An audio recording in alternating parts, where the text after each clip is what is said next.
What's going on? I am Nando. And I'm DJ. And I'm Diggins. And this is Mostly Nitpicking, a podcast where every week we pick apart a piece of pop culture by looking exclusively at the details. Woohoo! Woohoo! Woo! Yeah, baby! You guys, this week, we're going to be talking about a thing from a couple weeks ago. Yeah. But it's relevant. But we're usually Yeah. so timely. Exactly. Very excited to talk about this thing. It's very interesting. It's an interesting thing, you guys. What could it be? The titles, it could be misleading. It It's could be true. any number of things. Well, yeah, I think the next phase in our disinformation campaign against our own listeners, after, holding polls that we don't listen to the results of, would be to title our episode something that is a winner of a poll and then have no intention of actually doing it. Oh god, I want to do that now. Well, That sounds maybe amazing. we did it now. The listener doesn't know yet. Oh, of That's course, true. right. We could have titled this anything. Well, it might be that we're doing, we're going to talk about Moon Knight. It might Yeah, not be Moon that. Knight. Who knows? Yeah, other thing. But you guys, before that, how's everybody doing? I don't know, how are you doing? Yeah, I mean, listener, you may not have known this if you don't follow Nando on Twitter, but he recently posted some pretty big news there. Yeah, some real graphic stuff. Yeah, that's right. Our very own Nando is expecting. Boo! No, I'm not. That's not what your followers think. That's true. Or some in Yeah. your replies. Well, I mean, listen, that's all. My followers are cool, and they just want more me. Like they want to believe that there can be even more Nandos running around in the world. Really, However, would be another half a Nando. That's true. They have fooled Speaking themselves. of disinformation campaigns. Yeah. Nando not expecting, right? That's Not at all. in case anyone was curious. So, thank God. Now, yeah, I'm just on my way out of a certain world's most famous coronavirus, which is thrilling. Me, Stephen Colbert, Jimmy Kimmel, the three guys, we all have it. Right. Well, you got it because you were hanging out with them recently. Exactly. We were, what do they do? I don't know. In a car. Late night talk show? Karaoke. Yeah. Karaoke in a car. Yeah, that's it. But you guys, before that, I have some news. News? Things to talk about. So, are you guys ready for some weird news? It's not that weird. It's a little weird. I like weird news. I'm ready for weird news. I'm not ready for not weird news. Well, I don't know. It might not be that weird. Here's the thing, you guys. I don't know if you saw in the news this week. We got some news. I just realized I closed the window that I had the news in, so I'm trying to find it again. Vamp a little bit more about some news. Yeah, We call it the Nando had- news because of how new it is. that's right. Make you think. What I'm was worried it? Nando has the world's most famous brain fog. I mean, listen, that's very possible. How would we tell? That's a great point. How about this? You know what? There was a trailer that came out this week. Did you guys see the trailer for a certain She-Hulk show? I Nope. did, actually, for once. They're making a show about She-Hulk, DJ. Yeah. I bet it'll be great. I don't know. I bet the first 5 episodes will be promising. I mean, Facts. well, I think there were promising things about this trailer, and there were less promising things about this trailer. Diggins, what do you mean? Well, I think they seem to be striking a decent tone. Well, the She-Hulk series is she's usually more of a comedic character than her cousin Bruce Banner. Famously a lawyer who I think especially in later years focused more on her lawyering than her superheroing, Yeah, I would say which- that's true. which could be a lot of fun. And they seem to be going in that direction, sort of, where she is a lawyer focusing on superhero stuff who happens to become a superhero. And that all seems cool. I'm behind all of that. However, there were certain times where she turned into the She-Hulk. And by she turned into the She-Hulk, I mean, somebody seems to have accidentally placed a green Barbie doll over the lens of the camera for a few seconds. Yeah, it's rough. I don't know what happened. What do you guys think happened? I mean, DJ haven't seen it, but... So, well, I mean, this is a Marvel TV show, right? Like, I feel like... I don't know. I don't think these think these things have like the greatest reputation by now. I think we kind of know what we're getting with these Marvel TV shows. I mean, I think the CGI is usually pretty solid. Is it though? I thought there were things in a certain show we're about to talk about that were rough. Yeah, that's a good point. But I don't know. You gotta figure this part would be solid. Like the simple, just like what does she look like when she's standing around somewhere? But yeah, I don't know. I guess it's one of those things too where it's like I don't know. I've decided that I will no longer like just be hyped about any Marvel anything because I don't know, man. I can't get there after Endgame. It like they did the thing and it was like the greatest thing ever, and now we're just gonna like keep going. And like obviously because they want money, and I'm not saying they should stop, but I just feel like the level of amazingness and awe just has to naturally go down. So yeah, I don't know. Jeez, what are you, like, me? Look, man. There's a reason in my yearly predictions I was like, DC's gonna take it over. Ezra Miller will commit no crimes this year. Oh no. So yeah, I don't know. Maybe this is my upcoming fatherhood that's making me jaded. Maybe I could be the jaded old man on the podcast now, and Diggins could be the young optimist. I mean, I've always been the youngest one here, so was I ever the jaded old man? Sometimes, maybe. I mean, temperamentally, sure. Yeah, all right, fair enough. But those are my thoughts on the matter. I don't know. You don't think that having a child will fill you with a newfound sense of hope and wonder about the world? I just want to know how I'm going to see movies. That's like the biggest question that remains unanswered. We're going to have to, start, figuring out some stuff. Fortunately, DJ, you never watched the movies in the first place, so... Oh, that's true. I've been preparing for this my whole life. And also, fortunately, DJ will just take his baby, right? Like, oh my god, DJ brings his lobster roll into the theater. What's stopping him from bringing a child? Yeah, they'd see like the same thing in my opinion. Honestly. Well, everyone knows when you bite into a lobster roll, it does scream. Yeah. I don't know. I love She-Hulk. I think She-Hulk's great, but there's some CGI that was rough. I saw a lot of people comparing it to like Princess Fiona in Shrek. I think that's accurate. Promise it's the year of our Lord 2022, so yeah, do better. I don't know. I am a big fan of She-Hulk though, so I hope this is good. Maybe it will be. Who knows? But I guess, you know what? We have a couple of things until then, too, because there's Thor, and then Miss Marvel, and then She-Hulk, right? Am I forgetting something? I don't think so. Yeah. So, a show called Ms. Marvel. Right? That's true. Yeah, it's true. So we've got a lot of stuff to cover until then, but let's go way back to 2 or 3 weeks ago to talk about something that is like She-Hulk in the sense that it's a Marvel show. It's a comic no one read, but they decided to make a show about it because we'll try anything at this point. Oh my god. It's everybody loves Moon Knight, DJ. Yeah. Mm-hmm. All the Moon Knight stands out there. Oh yeah. I actually have heard many good things about the Moon Knight comics. Yeah, Moon Knight is super popular within the comic community. Like, he hasn't really broken through pop culture-wise until just now. But people that know comics know, like, some of the Moon Knight ones are the best ones. So you're saying that I'm a normie because I don't, like, know of Moon Knight. So I'm basic. Exactly. Ugh.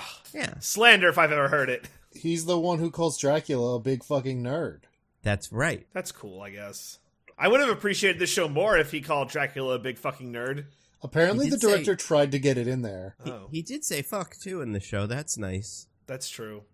Oh, also, spoilers for Moon Knight. Like, that wasn't one, but I guess we should say it now. That's true. That it's just, like, full spoilers for Moon Knight. So, if you haven't watched it yet, then, you figure out whether you care about us spoiling this. Yeah. You guys, we're going to talk about Moon Knight. Oh, hell yeah. Yeah, it's a show. I think it's pretty popular. It's not a super old character. It's been around for a little while. I would say Moon Knight has become very popular recently.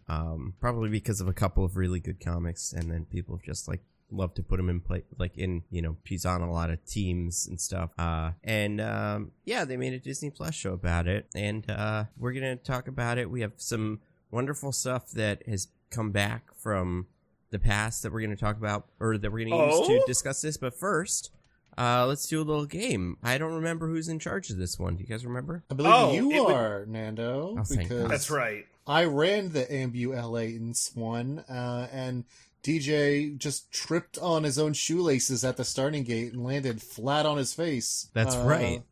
Leading you to limp to the finish unopposed. So I have a question. Does the entire show have an IMDb summary, or is it by episode? It does. Okay, great. So, for people that don't know, this is how this works. Okay, so here's what happens. Here's how these come to be.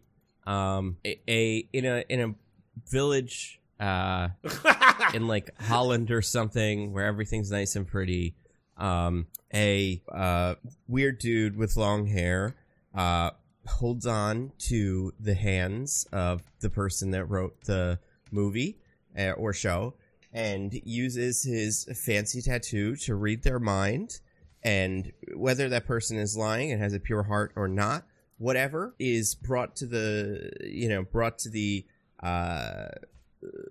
like out of their body via purple gas is put into IMDb and is decided to be the summary for whatever show or movie they are promoting or whatever IMDb is for. So anyway, that's what happens, you guys. And I have the summary from the purple smoke in the guy. So it's an interesting one, you guys. That's all I can say.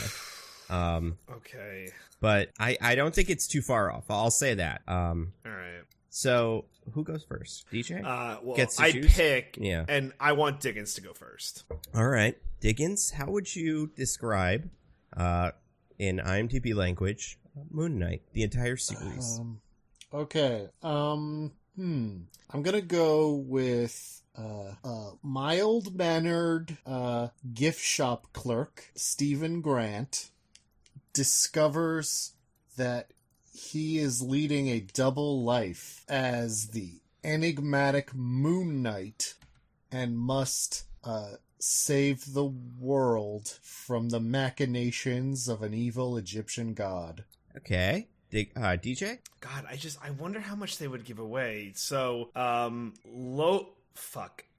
Stephen Grant is a museum employee in London who soon learns of who must learn of his mysterious past and of ancient Egyptian gods to become Moon Knight and save the world from certain peril. Listen, we both like screw the pooch bad? this is a tricky one. I don't think either of you did particularly well. So I think we're gonna have to do a tiebreaker here. Our favorite thing. Yeah, It's tricky. Here's what it was. I'll say what it is. So Sure. the summary. Stephen Grant discovers he's been granted the powers of an Egyptian moon god, but he soon finds out that these newfound powers can be both a blessing and a curse to his troubled life. So you both mostly had sure. Stephen Grant discovers, and then that's kind of it. I guess it didn't matter who Stephen Grant was, and or I think where Stephen Grant was, and it also didn't really matter who Moon Knight was. That was the big one. Yeah, it's true. It was kind of like, oh, who knows what Moon Knight is? That could be anything. So yeah, that's tricky. But you guys, I am gonna come up with a thing. F. Murray Abraham. That's not correct. I mean, that is correct. He is in it. I'm just getting there early. Let's see. Just in case. I've been screwed by this before. Let's see. Just looking through some of my things here. They're tricky. Jeez. Okay, let's see. Okay. No, that doesn't work. Damn it. Okay, hold on. Oh, you know what? I could do something a little different. How about this? Yeah. I have... No, that doesn't work either. Damn it. Okay.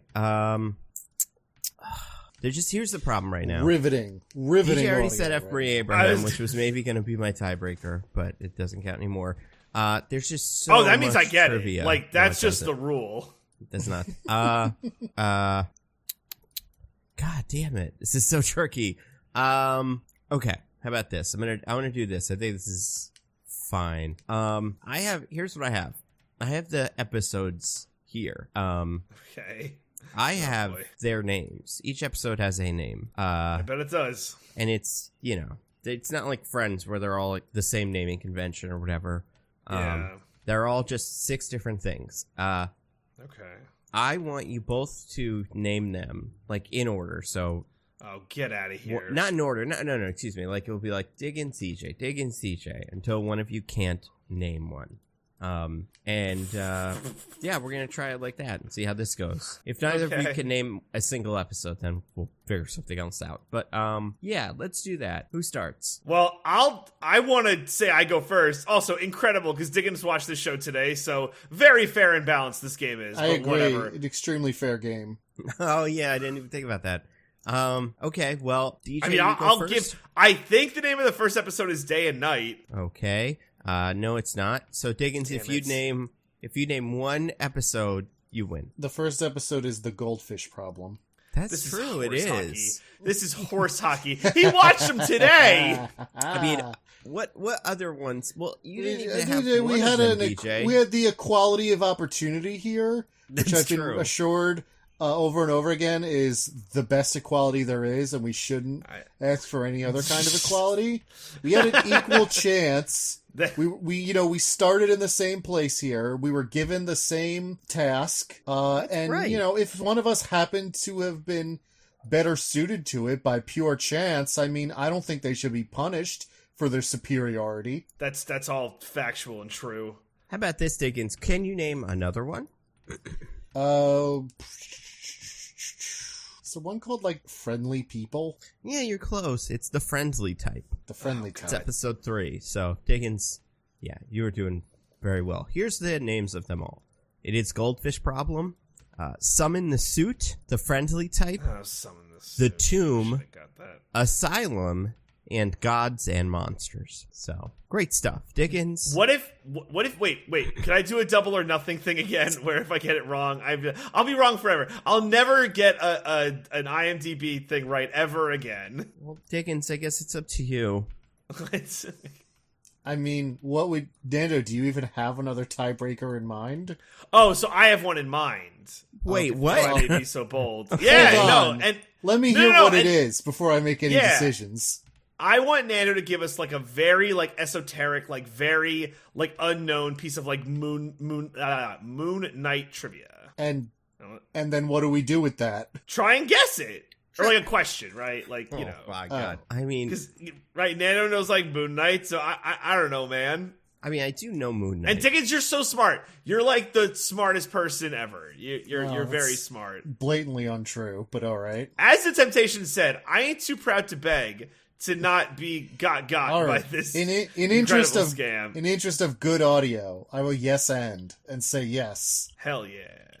I mean, okay. Let's go, Nando. Give us some really out there, crazy esoteric Moon Knight. It doesn't even be out there. It can be any piece of. I've never read a Moon Knight comic. I never even heard of the guy Moon Knight until the Disney Plus show. I'm going in with nothing. All right. And Diggins is just smart. Like he knows things. Moon Knight is named after this celestial body. All right, here we go. This is not a right. super hard one, but I think I'm not positive Diggins won't know it.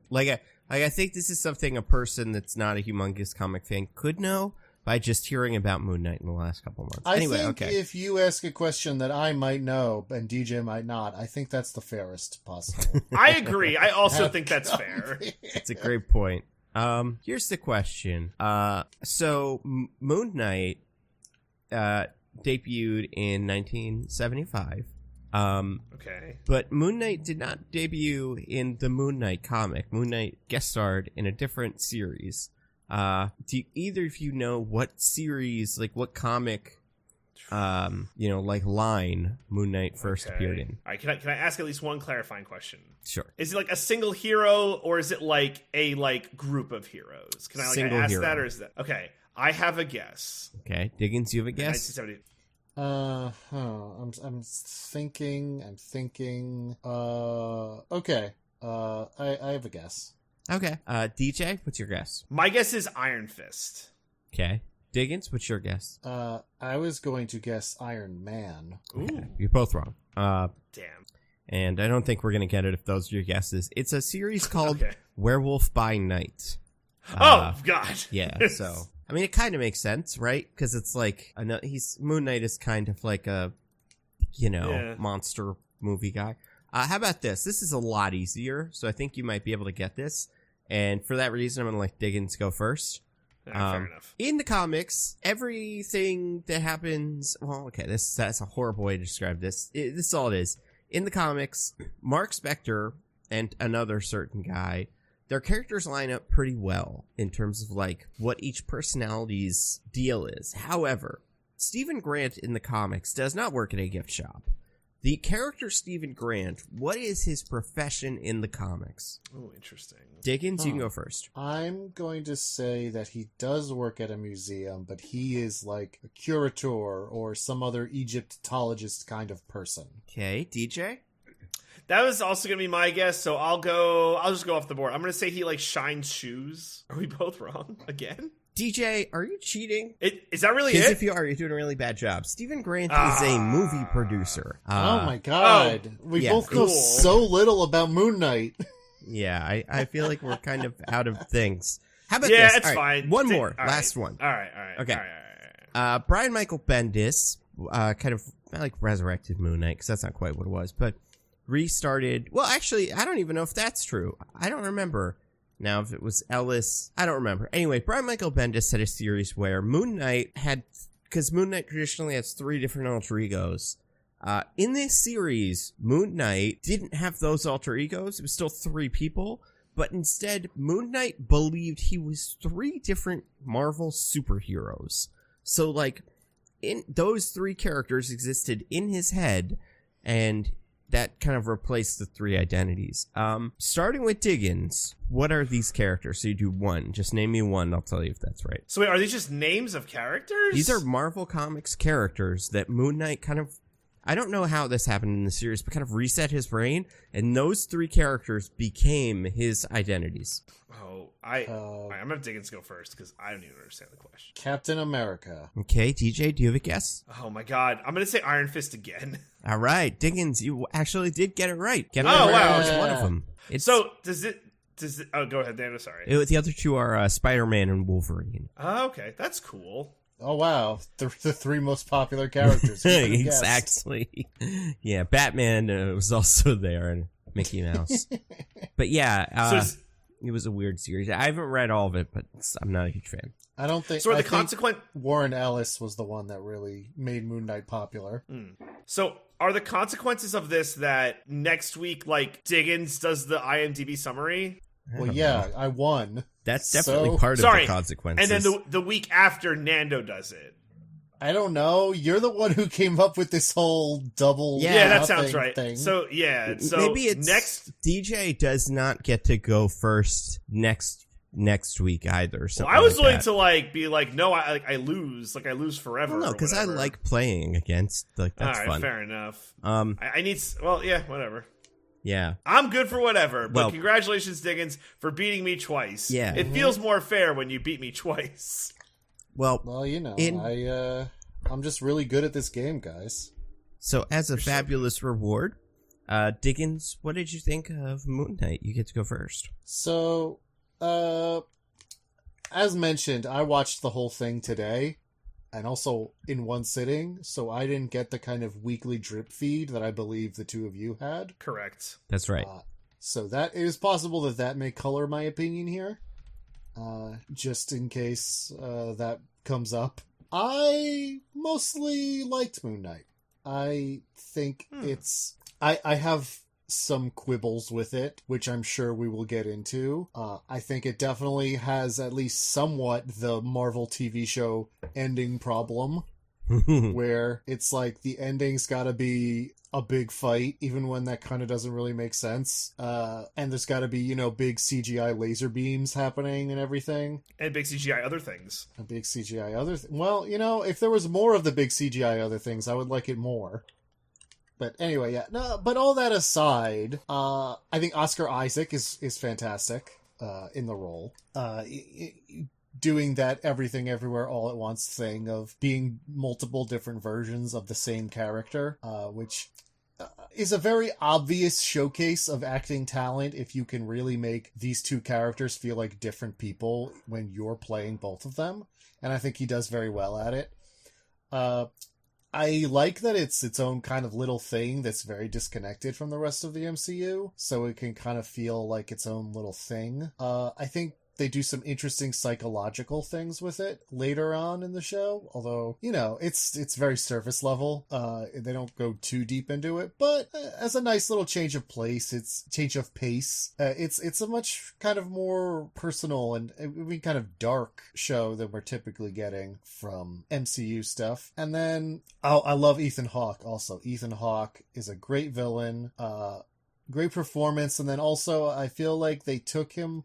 I think that this is one of the better villains in the MCU just because they kind of take his philosophy seriously in a way that they don't usually. Like, he's the bad guy and his philosophy is bad, but he gets to espouse it, and we get at least a little bit of the heroes being like, your philosophy is bad and this is why, which is, as we all know, something I very much want in a superhero thing.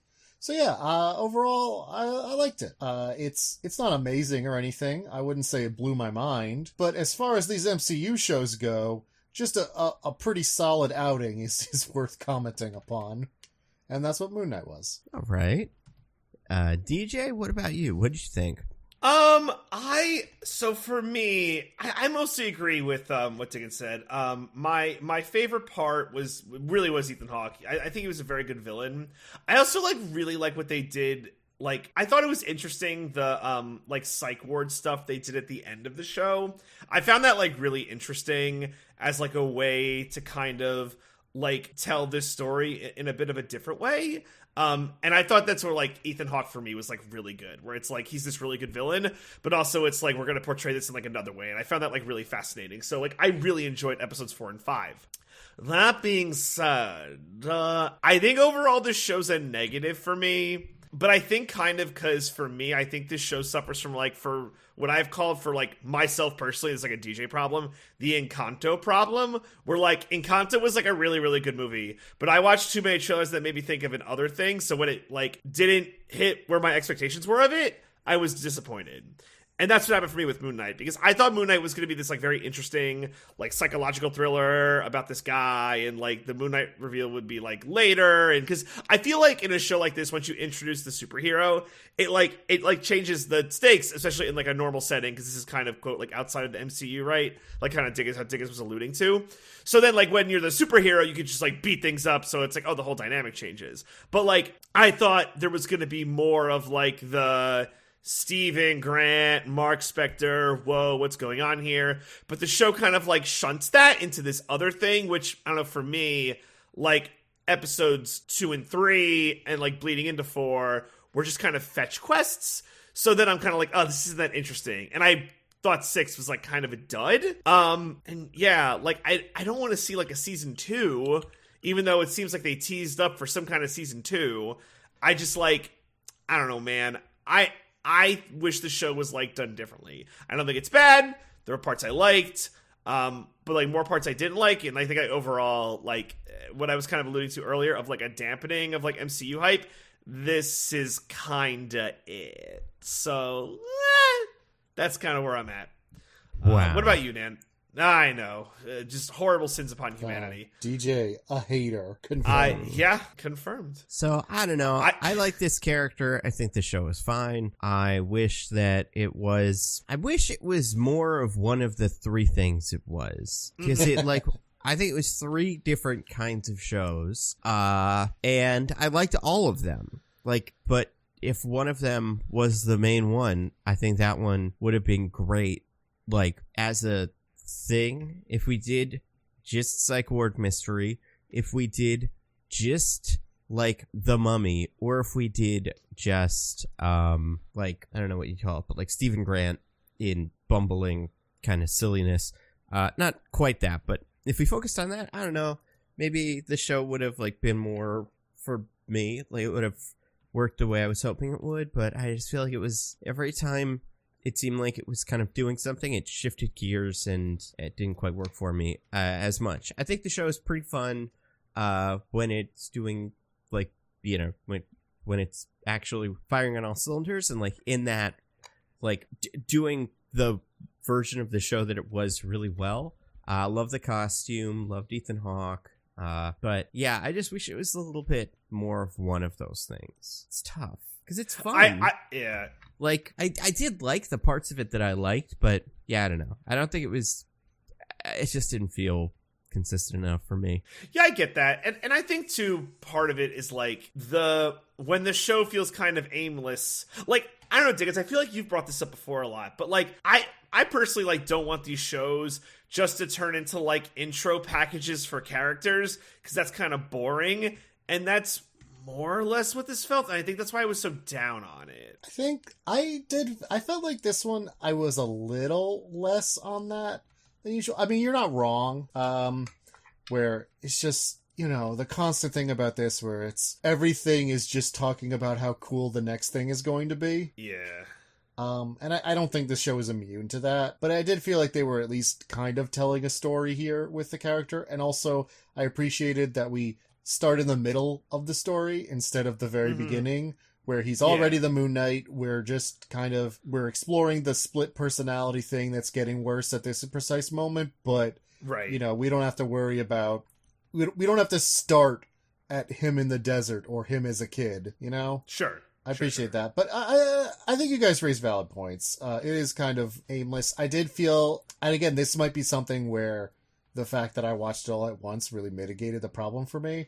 But yeah, I did feel like there was a lot of kind of wheel spinning, especially in the middle, where it's just like, we know what the next step is, but we gotta just add in extra busy work between now and then to fill time, which is never a good thing. And then, yeah, I can totally see what you mean, Nando, where it's like, if it had focused on one of the things it was trying to do and made that a 6-episode miniseries, it would have been a lot stronger. So yeah, I mean, like I said, I didn't love Moon Knight. I guess for me, it was just perhaps a low expectations game where I came into this later and nobody had really been talking about it like it set the world on fire. So I kind of lowered my expectations to be like, yeah, this will be fine. And it was mostly fine. So it's like you didn't suffer from the Encanto problem, a thing I'm going to refer to now as just like a thing. It's the Encanto problem. Because that's the first thing that's ever been overhyped. Yeah. Dude, what? No. It's not the overhype. Watch the trailers, and it's like, you'll be so confused as to what this freaking movie is. It's like, that's not what that is at all. Well, that's all I'm saying. See, here's the thing. Like, I think part of why it's tricky for me is I have read Moon Knight comics, like most of them. I actually never read that Bendis run, where he's Spider-Man and stuff, but most of the rest of them, and not all of the old ones, but enough that, like, I think Moon Knight really does work when it is one of those things. Like, the series where he is, you know, that takes place mostly in the psych ward is great. And, like, the series, like, the parts of it where they get into all the silly Egyptian stuff is great. The more street level stuff is great. Like, but those runs all work really well as themselves. It kind of seems like they went, well, let's make one big Moon Knight thing and kind of put all the things, like, push all those stories together. And I don't know, just that part of it didn't work for me. Yeah, I get that. Also, it's too woke, you know? MCU, you know? I don't know. And it's the M-she-you. Eh? Like she? Yeah. Like the pronoun? That makes sense. Yeah. Yeah. Wait, what did you... Hold on. What? Are you he just thinks like... we are Sean Connery. Are you like super emphasizing the MCU thing, or did you think we meant something else every other time we said MCU? Like last week, we used this word a lot, or Doctor Strange, right? Like, yeah, the MCU. People should go back now and listen to that to see what knowing DJ didn't know what that was. Like what it sounds like in his head. No, because we talked about it before, and wait, I thought... Oh God, I don't like want to say what I thought it was. I guess we could edit this whole part out if it turns out it's really bad. Okay, it's up to you. So You're the editor. I thought I thought this was like a Shang-Chi thing, like something like M-Chi, like Shang-Chi. Yeah, like Shang-Chi. That's what. What did you... Wait, no! We can't just let that go, Nando! What do you mean you thought it was a Shang-Chi thing? What does that mean? I liked that it was, like... Because I, like... but when we were before the podcast, we were talking about like a Shang-Chi thing, like before we got into the MCU, right? Were What we? do you I'm pretty mean? sure. Well, wait, did you think it was like people who didn't like Shang-Chi and are being like, now the whole MCU is Shang-Chi? Like, what did you think? Yeah, like it's too it's too woke, the MCU. Why wouldn't they call it like Shang-Chi's so woke? the Shang-Chi or like the Marvel? Because I just thought it rolled like Cinematic MCU, Shang-Chi, Shimulu, all those things. I don't know if that's how you're supposed This to looks pronounce real his bad name right either. now. Yeah, this looks real bad right now. Oh, am I gonna get canceled? Do I have to edit this out? Guys, am I racist? Am I Elon Musk? Well, I mean- let's not say things we can't take back. Yeah. You don't know well, what kind of hit jobs will come out in the next couple of days that'll make it bad no. for you to I'm associate not, with him. I'm not saying Elon Musk is racist. I'm just saying, like, am I him and that I'm like a smart person who invents things? Totally unrelated. Right. So MCU. Yeah, I think I messed that one up. You think so? I'm Yeah, so I think confused. Yeah, me too. I didn't realize when you were saying the MCU, it was I like like- the pronoun. I can't wrap my head around the fact that every time we've said MCU in the past couple weeks, you didn't realize it was the pronoun. Yeah, right. Yeah, I just don't get the yeah. she. The she part is tricky for me because it's not like Shang-Chi. It's not like it was the MCU, right? Like I guess that would be better. there's no she in the whole thing. His name isn't Shimulyu. It's Well, but I also think there's a level to this where, like, you guys were talking about Shang-Chi beforehand, so I think my brain, like, conflated those things. I mean, I'll take your word for it. I don't know what Shang-Chi that- were we talking about? When we first brought it up, was not recorded, so the truth of this matter has been lost to time. That's No, fair. but I'm telling you, because it was like, yeah, there's like so many like women, like, oh, in Shang-Chi, they oh yeah, MCU, way too woke, yeah, right? I mean, there are a couple of women in Shang-Chi. So maybe I we thought brought that was it up like the in genesis that of the context. conversation. Listen, So why I did you think it's we talked about all the women? So here's the thing, guys. I don't listen all the time because I like am bad at it. So your guess is as good as mine. We learned this weekend, Dickens, that I don't listen to you, period. I think, DJ, maybe you should get another COVID test, because it sounds like you have the COVID God. brain frog. Well, I'm more impressed if DJ is not listening to these conversations, but is still able to keep pace well enough that we kind of think he is. So that's pretty impressive. It's pretty good, right? Yeah, I mean, it's a better hit rate than just drawing sentences out of a hat would be. Yeah, exactly. But I had 3 grilled cheeses this week. really, That's Yeah. not enough. Really? I would have a grilled cheese every day if I could. You can. It's a thing you could do. now Eric Adams made it illegal Yeah, unless I use vegan cheese. in New Jersey. So you guys, Yeah, this really got off the rails. we got to talk about Moon Knight. I'm so upset. You know what would probably make talking about Moon Knight easier, you guys? Uh-huh. We were able to What? organize the things we're going to talk about into some sort of, I don't know, simple machine from Caveman times. Oh, a pulley. That's right. DJ, you know the simple machines, right? I know all the simple machines. I know the printing press. Not a simple machine. Photocopier. Not a simple machine. The panini maker. Well, based on simple machine principles. That's true. All right, there we go. Um, So, yeah, I know so many simple machines. It is one of those things that, like, you read in college, not college, in, like, grade school, and it just got drilled into your head like mitochondria, where you're just like, this is an It's the important thing. powerhouse People of the need to know cell. what this is. It is Exactly. the powerhouse of this, though. So I've organized this into a lever. No, a wheel and axle. I've organized this into a wheel. Just a Oh, plain old wheel. Whoa. How Yeah. unexpected. And I have 11 things on this wheel. And Uh-huh. we'll see how many we get to. For people that don't know, this is what the show used to be. We would do this, where we would pick things to nitpick and focus on them, and we're going to try it again. We're bringing it back for no related reason. Yeah. I mean, Just we feeling it. did it last week also. So That is true. True, except now the wheel is actually a wheel, so it is actually going to spin. These things will not be in order, and that's going to be great. No, I think you'll They find could that be. last week we spun the wheel also. That's true. I thought you were talking about Shang-Chi. Oh, I was yeah, no, I can confused, see. yeah. I can see how you would make that mistake. Yeah, it happens to me all the time. I'm going to spin the wheel, now we're just gonna go with it, and you guys will see this is how it used to be. It's pretty fun. All right, Hey. are you ready? Hey. I'm so ready. All right, here we go. Spin the wheel. Tick, tick, tick, tick, tick, tick, tick, tick, tick. It's still going. This one takes a little bit longer than I was expecting. Oh, man. Okay. I think I know where we're going with this. Yep. All right, this is one of mine. So we're going to talk about Moon Knight, the show. Okay. Wow, that was your thing for the wheel? Moon Knight, the show? So the tricky thing about Moon Knight is like for people that don't know, I'll get to it. No, you'll see.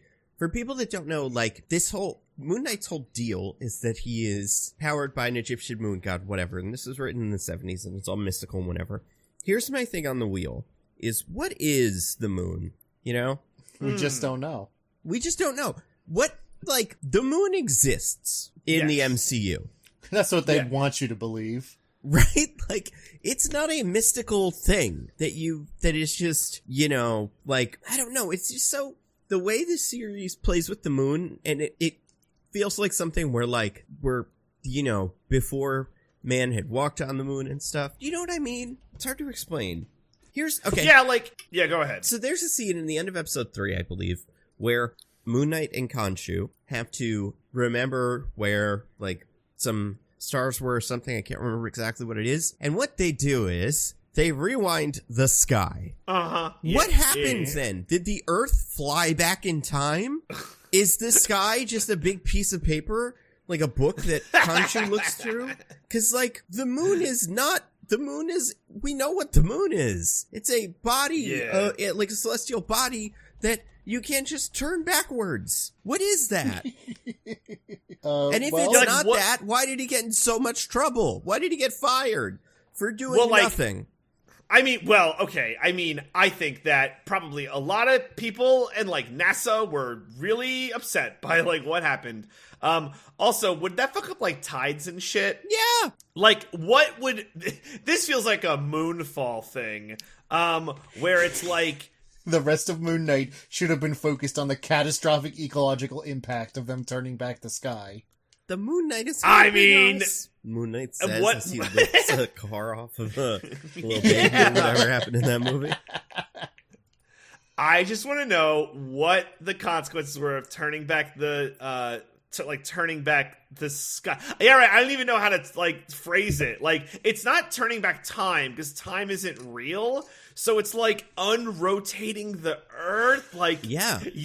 Well, it's not turning back time because everything on Earth stays the same. Because we see other people, including Ethan Hawke, looking up at the sky, turning back and being like, "What the hell is that?" But it turns back the sky's time. Yeah. It treats the sky. What does that mean? Well, like, it really is like if someone who had no idea what the whole, like, thought the Earth was flat, this is what they would think happens. Just the stars rotate around the Earth, and, like, it's something you just rewind, and it's so easy to do. But, like, we know that, I don't know, it's just so weird. What happened to the characters that live on the moon? Like Nick Fury and the Inhumans, Blackguard, Boltagon, and friends. What are they saying? And then it gets to this larger point and a problem with Moon Knight for me that we don't really get into in the show that much. But, like, what is, like, a moon? In the comics, there's a point where Thor throws Mjolnir at Moon Knight, and Moon Knight is able to catch it because it's moon. It's like a moon, like, made of moon rocks or something. That's how it's explained. Oh, it's just like, interesting. Is he the knight of all of the moons? Is Khonshu the god of every moon on every planet? Like, and just if an asteroid becomes, like, falls into place, it just sits there just right. Does Khonshu, like, get an email? Like, ooh, new moon. Nice. All right, I'll put that on the chart. So this is something I was curious about. So, like, in the Marvel universe, multiple pantheons are real, right? Yes. So let's take two that we've seen, the Egyptian and the Norse pantheons. They both exist. So if Khonshu tried to do one thing with the moon, and Mani, the Norse personification of the moon, tried to do a different thing with the moon, like, what would happen? Who would win? How is it like a timeshare? Do they split time with the moon? Like, Khonshu had to do some horse trading in the background to be like, hey guys, it's really important that I have control of the moon for the next few days, so you can have July if you let me have this month. Like, how does it work with with all of these deities all controlling this one celestial body. I don't know. I mean, that's why it's so nice in, like, the Moon Knight comics where he doesn't, like... And it's just this moment here where the show... Because you can take kind of the mysticism of it, just go like, moon, I don't know. Like, it's just a big ball in the sky. But, like, it's so, like... I like it when Moon Knight is just a guy, or he has superpowers that he's not sure if are the moon gods or not. But in this, like, the show doesn't make the case that at the end of the I mean, it half fake does. They're like, oh, did the show even happen? Or did he just wake up from a dream? So, like... Right, yeah. If the show really went in on that, then you could look back at it and go, oh, this is kind of dumb the way it's talking about the moon. But this is just the hallucination of a crazy man or something. Maybe none of this happened. But, with this, Khonshu gets fired. So it had to have happened. Those gods exist, I guess. Well, yeah, so the gods exist, and they all have their own little thing, and, I mean, we'll like, talk about this, but I guess, specifically with, like, this, like, instance, they're mad because he did a god thing, and all of the gods agreed that we're just gonna we're gonna Eternals it, we're gonna sit here, we're gonna not interfere, and we're just gonna live amongst people. Implied to be because humans do not worship them anymore. And, yeah, like the Inhumans, it's like, oh, this, like, you would assume an Inhuman would be Khonshu or whatever. Like, because it's like Khonshu and Athena are the same kind of thing, a god that's part of a pantheon. And as we learn, the idea of Athena is based on the eternal Athena. So, like, you could kind of assume, like, I don't know. In this universe, it would be like, there is an Athena and Thena. You know what I mean? I think and it's in the comics universe, that's true. There is an Athena and Thena. It's that is true. Well, and what's crazy is, like, isn't it in Eternals, it's kind of implied that, like, they made up some of that, like, not like theology, but different, like, lore and stuff that, like, humans believe? Like, they made some of it up?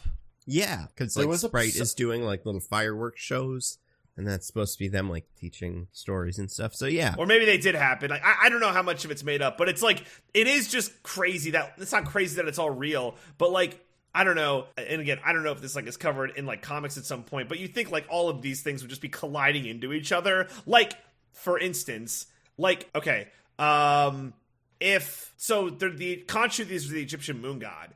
Is there, like, a Roman moon god or a Greek moon god? Like, if there's another moon god worshipped by, a culture of people and it's real, are those two things, like, just colliding into each other? Well, that's what I was saying about, like, what happens. We know the Norse pantheon exists in the MCU. Yep. So what happens if Mani's trying to do something? Yeah, I don't know. Right, yeah.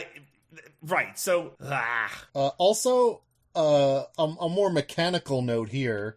When they're like, oh no, we need to triangulate these stars, but we don't know what it looked like back then. Yeah. And Khonshu goes, I remember that night. Like, how come they weren't like, just, okay, cool. Do you remember where this was? He was like, yeah, there. Yeah. And then like, all right, I'm gonna awesome. give you a piece of paper.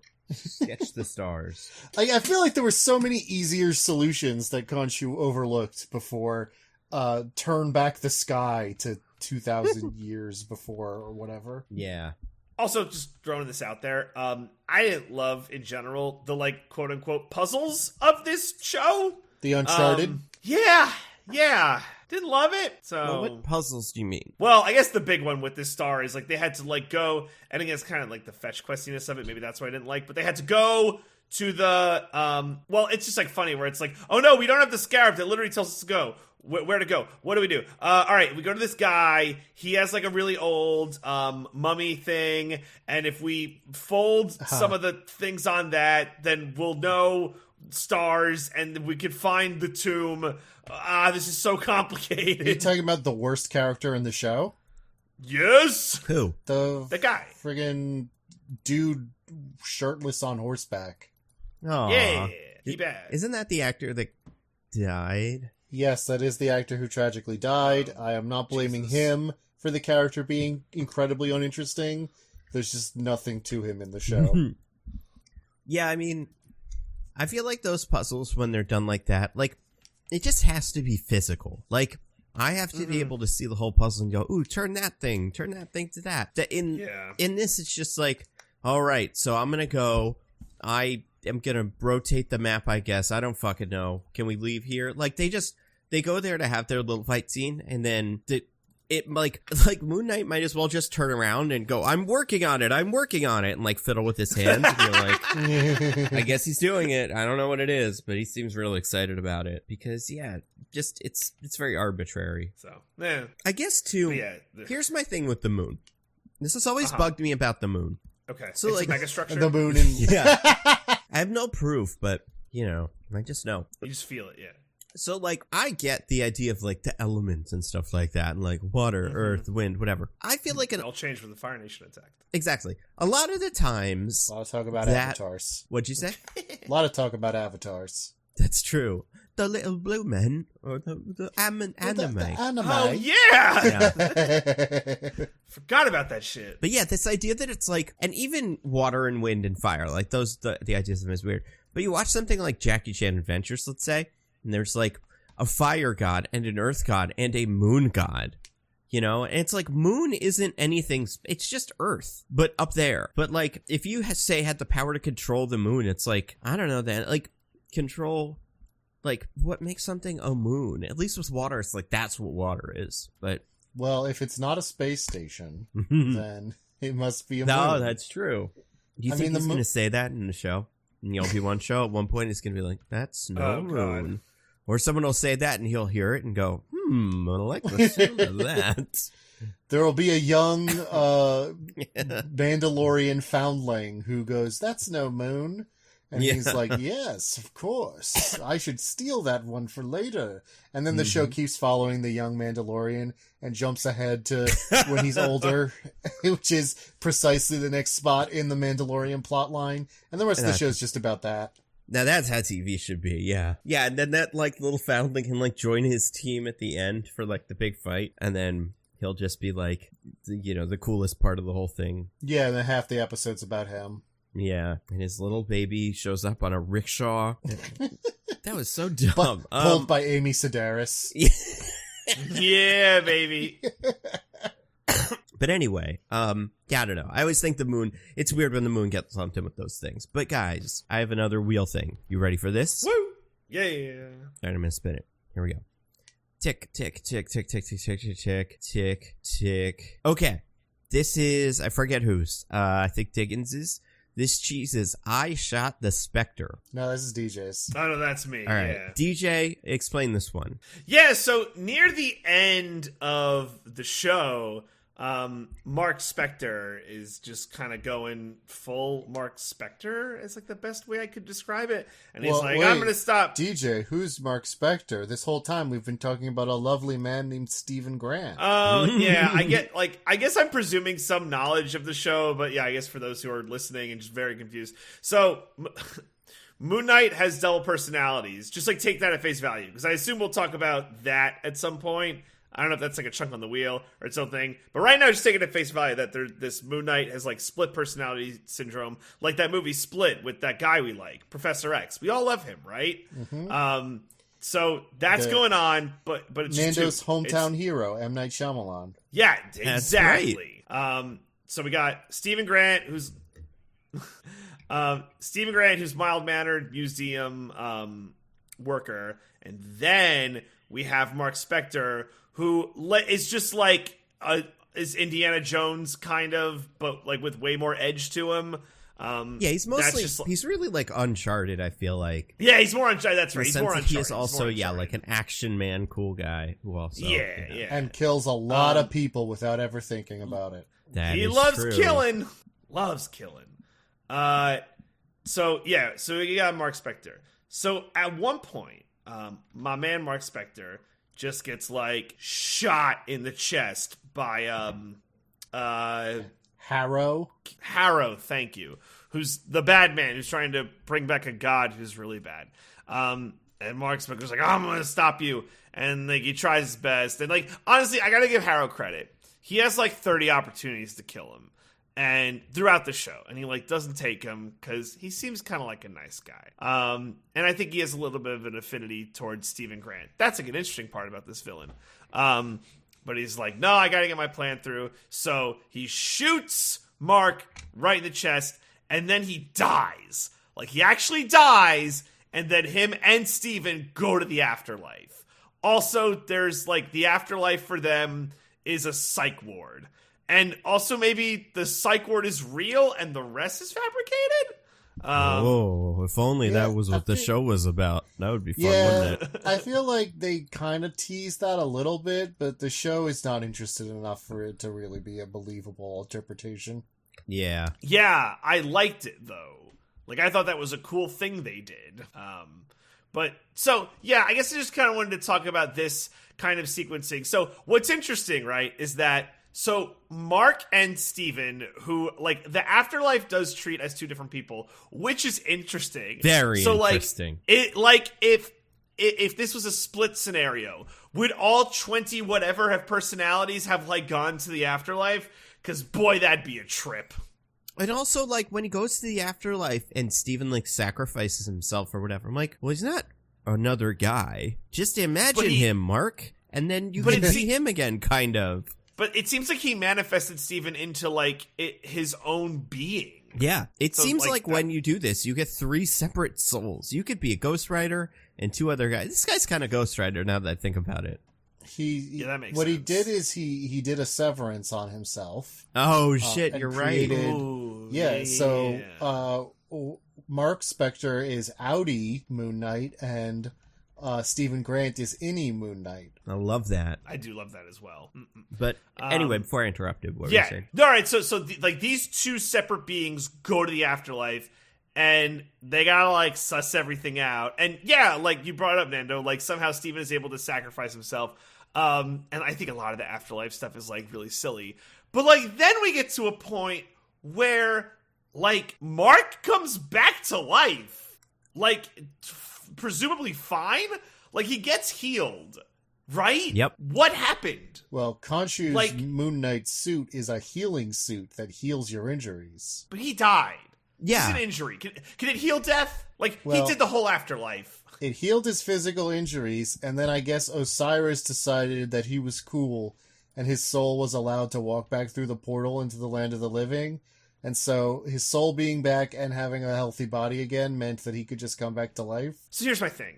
Like, I don't need to be overly explained to, like, in these instances, right? But I just feel like there were no rules at some point, and it's just because we were, like, rushing to, like, an ending. Like, if they wanted to introduce the psych ward thing, I think, I don't know, Ned, if you're, like, kind of alluded to this, they should have just, like, done that.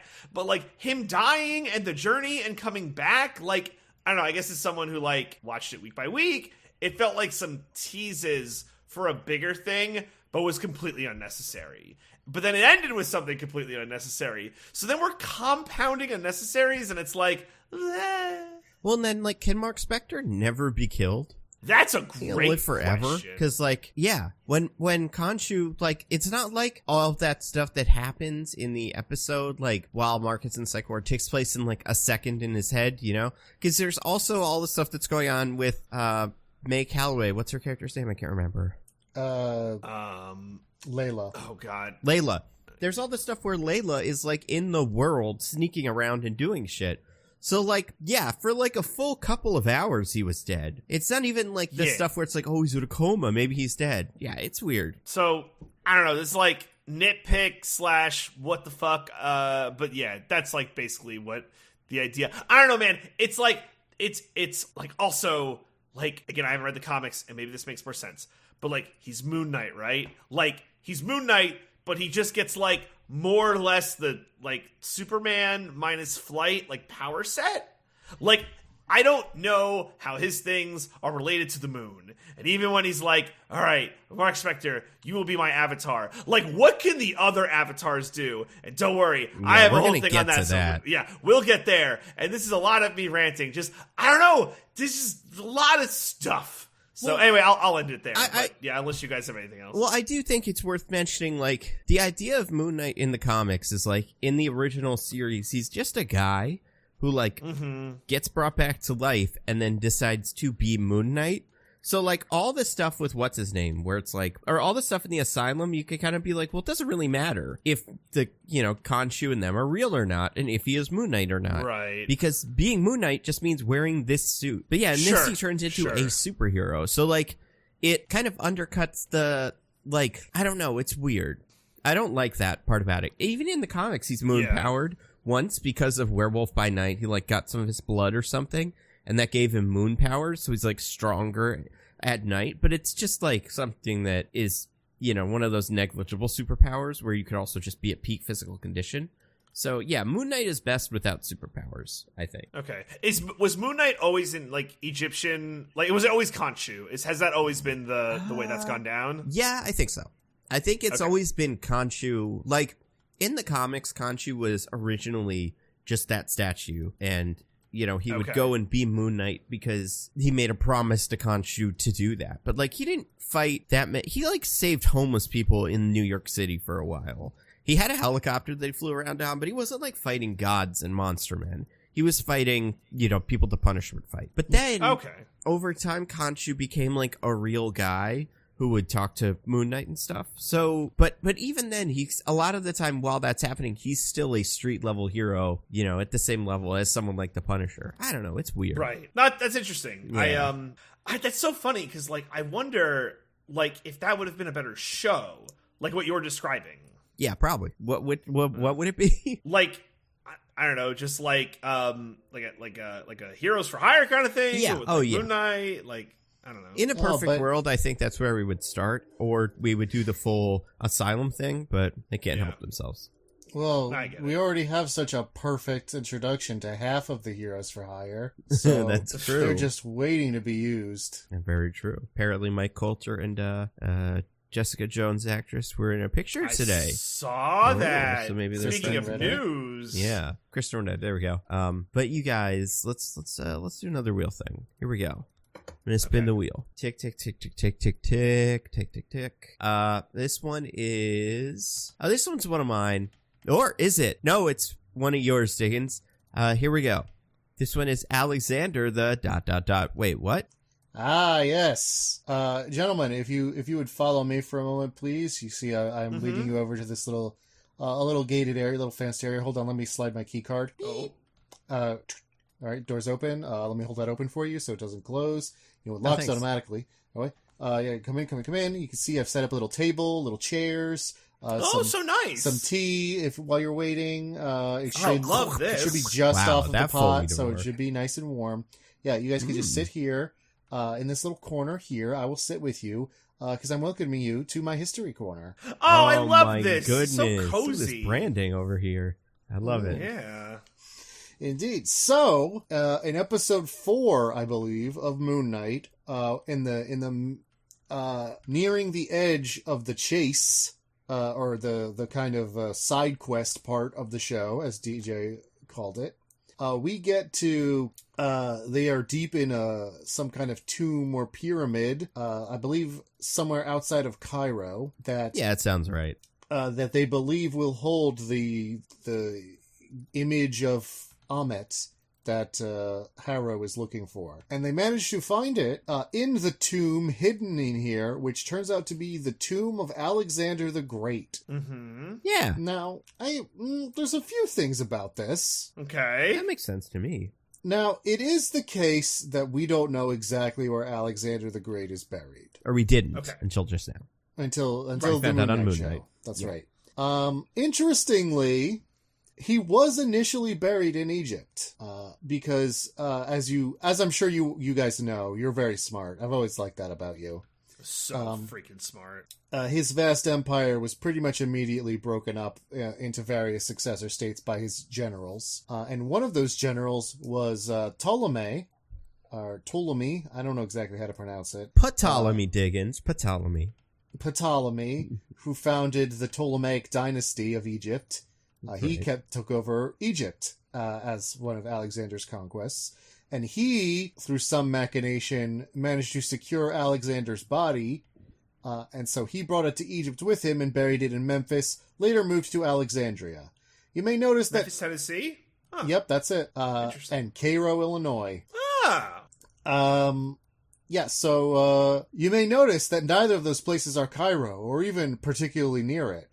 Well, you're like I said, you're very astute. Also, for many, many years, his tomb was publicly known. It has become lost over the years. We don't know if his body was moved, or if we just don't have any record of where it was buried anymore. It might still be in Alexandria. It might have been moved somewhere else. The important point here, is that it really wouldn't be anywhere near Cairo. And more importantly, it would not be buried in ancient Egyptian style that was already pretty old by the time Alexander was alive. Those motherfuckers. Maybe he's just retro. He's like a hipster. It's like, oh, this is in now. Like, Love this. The thing to understand is just how old ancient Egypt is. Ancient Egypt is 5,000 years old? Yeah, it's thousands of years old. It's one of the first major civilizations in human history. Alexander the Great was doing his stuff in like the hundreds BC. Not like 100, that was Roman Empire stuff. But after 1000 BC, I think, exactly when was he born? I want to say it was somewhere in the 300s BC. The point is, long after the heyday of ancient Egypt. Now, mummification still existed up through the Roman era, but you wouldn't have just been mummifying random people, who were random figures from outside of Egypt, especially because Egypt at the time was not really a major cultural center anymore. It was important, but Persia was the big empire of the time, and it was Persia that Alexander started adopting a bunch of customs and, culture of, because he ruled over most of the old Persian Empire, and he needed, to engage in some syncretism to keep them loyal. But yeah, so if anything, if he would have been buried in any kind of non-Greek, non-Macedonian tradition, it probably would have been Persian, not ancient Egyptian. So really, in just so many ways, it makes no sense. Also weird that so Ammit later implies that her last avatar was perfectly balanced and there's scales and not a sinner like Harrow, right? Like she says that. Her last avatar was apparently Alexander the Great. Not a man I would say was particularly sinless. That's true. Not a man I would say was entirely without lots and lots of murders for no good reason.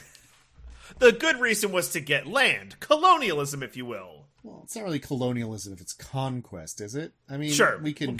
Sure, yeah. That was the good reason, though. Right, so, I don't know. There's a lot of questionable things being said or implied about Alexander the Great in this show, is all I'm saying. Yeah, there's someone from his family, like, oh, this guy was so great. I have a couple follow-ups, Diggins. Sure.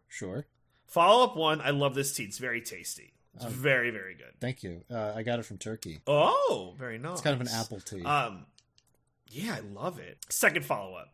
So they definitely used Alexander the Great in the show for the name. He's got that name ID, at 100. Am I right? Good old Alexander the Great. Everyone knows right? That guy. I honestly this is how much of a goddamn loser I am. When he was like, it's in Macedonian, I was like, oh man, they found the tomb of Ptolemy. So that was going to be my follow-up. Based on where this was, where they found the body and all of that stuff, would there have been a guy for them to use that made sense? But it was we can't because no one will know who he is. I mean... Or she. I'm going to go ahead and say that most people who would have been mummified, nobody would have known. Okay. Even... can you name a single pharaoh besides King Tut? Was Cleopatra ever one? Was she... Ramses. I feel like that's somebody, right? Ramses 2. Sure. Yeah, that's not, How about Yugi? Oh, Bandit Keith. Yeah, Pegasus. So yeah, fair point. There's no way, right? So I guess it's better to be wrong, but get a cool name out there than be correct and I don't care. But also, it's weird. I didn't care that much that they found the tomb of Alexander the Great. I wasn't like, oh my god. That is another thing. It's not important at all that they found the tomb of Alexander the Great. Yeah. Yeah. It's just like a weird fact he throws out there, and then he pulls open Alexander's jaw and gets Amit's statue. And then we kind of just don't even talk about it again. You know, for what a friggin' nerd Steve Grant is, you think he would be like, oh man, guys, we found the tomb. Oh, we found the tomb of Alexander the Great. We're going to have to tell this to everybody. Top of the morning my to lucky you, charms are in the tomb too. Well, for how accurate his British accent was, it might as well have been Irish. Oh, can we talk about it now that we're here now? The Dickensian of what I had it more is, oh please sir, may I have another cup of tea? It's so cold down here on the dang streets of London. It's so damn it's Irish because Dickens in it. You gotta start with the one key phrase because I can do this now. It's latest gators. Hi man, it's me, Stephen Grant. I'm here to help you. Oh well, what's that? I don't know what that is. Is that a magic fancy tomb? Oh well then. Well, it's good cheerio. Wow, yeah, Oscar Isaac is here, guys. No way! Oh yeah, it's me. Oh crazy! It's me, Mario. It's British Mario. It's all me then. That's what I say. British Mario, how would you say you felt about the British representation in Moon Knight? I'm that man. It was very sad because here's what it was. Then there was one British person, and that's two more. They all worked at a museum. We're not all that smart, you know. So we don't all work at museums. Where's the cab drivers? Okay, never mind. Goodbye. All right. Wow. British Mario had to leave so fast. Wow, yeah, That's our guests best. usually stay, if anything, way too long. Yeah. Oh, yeah. This is going to be, our Q rating for the guests this week are going to go through the roof one way or another. What's that mean? Right. Well, so Q rating is like a popularity thing. I think they use it in like radio or something like that. So it's like maybe people either really like that British Mario left abruptly, or people will be so mad he left abruptly. That's true. Like mad pissed off. Or they'll think it's okay. Yeah. That's true. We could get a really middle of the ground thing. No opinion whatsoever. But yeah. I wanted to ask about British Peach, but I guess we'll never find out about that. Well, that's Queen Elizabeth, obviously. Oh, Dodoy. Who is alive? Yeah, that's what they'd have totally. you believe. Oh. The Photoshop is so good nowadays. Yeah. Don't get Queen alive pilled. But yeah, so the British representation in the show was quite strange. I loved, listen, I loved how they packed in the sheer density of British slang. Of probably like not very good British slang in the first like 10 minutes of the show. Where his boss comes in, he's like, "Oh, you having a crack at it, though? You trying one on? Well, I didn't realize you was so cheeky. Oh, that's cracker of you, isn't it? Wow." This definitely didn't happen, but I swear to God, at one point someone must have said like "soggy bottom" in reference to like Great British Bake Off. I don't think it happened in this show, but it felt like it did. It didn't, but I wish it did. Yeah. Oh my God. It's, you know what? I take in too much, like British content, like Bake Off and like Shut Up and Sit Down. Like I didn't know what like fiddly was until like they described so many board games as fiddly. Well, I don't think fiddly is a Britishism particularly. Isn't it? Is that an? I've never heard. It means like it well, be. like actually, now that I think about it, it kind of is. So in the context they use it as like they would say like a game that has like a lot of components or like a lot of things to move around. It's like very almost like nitpicky with how you have to like move things around. They would call it fiddly. Yeah. Like you're fiddling with a lot of things. Yeah, basically something's like a little too overcomplicated, basically. Yeah. That makes sense.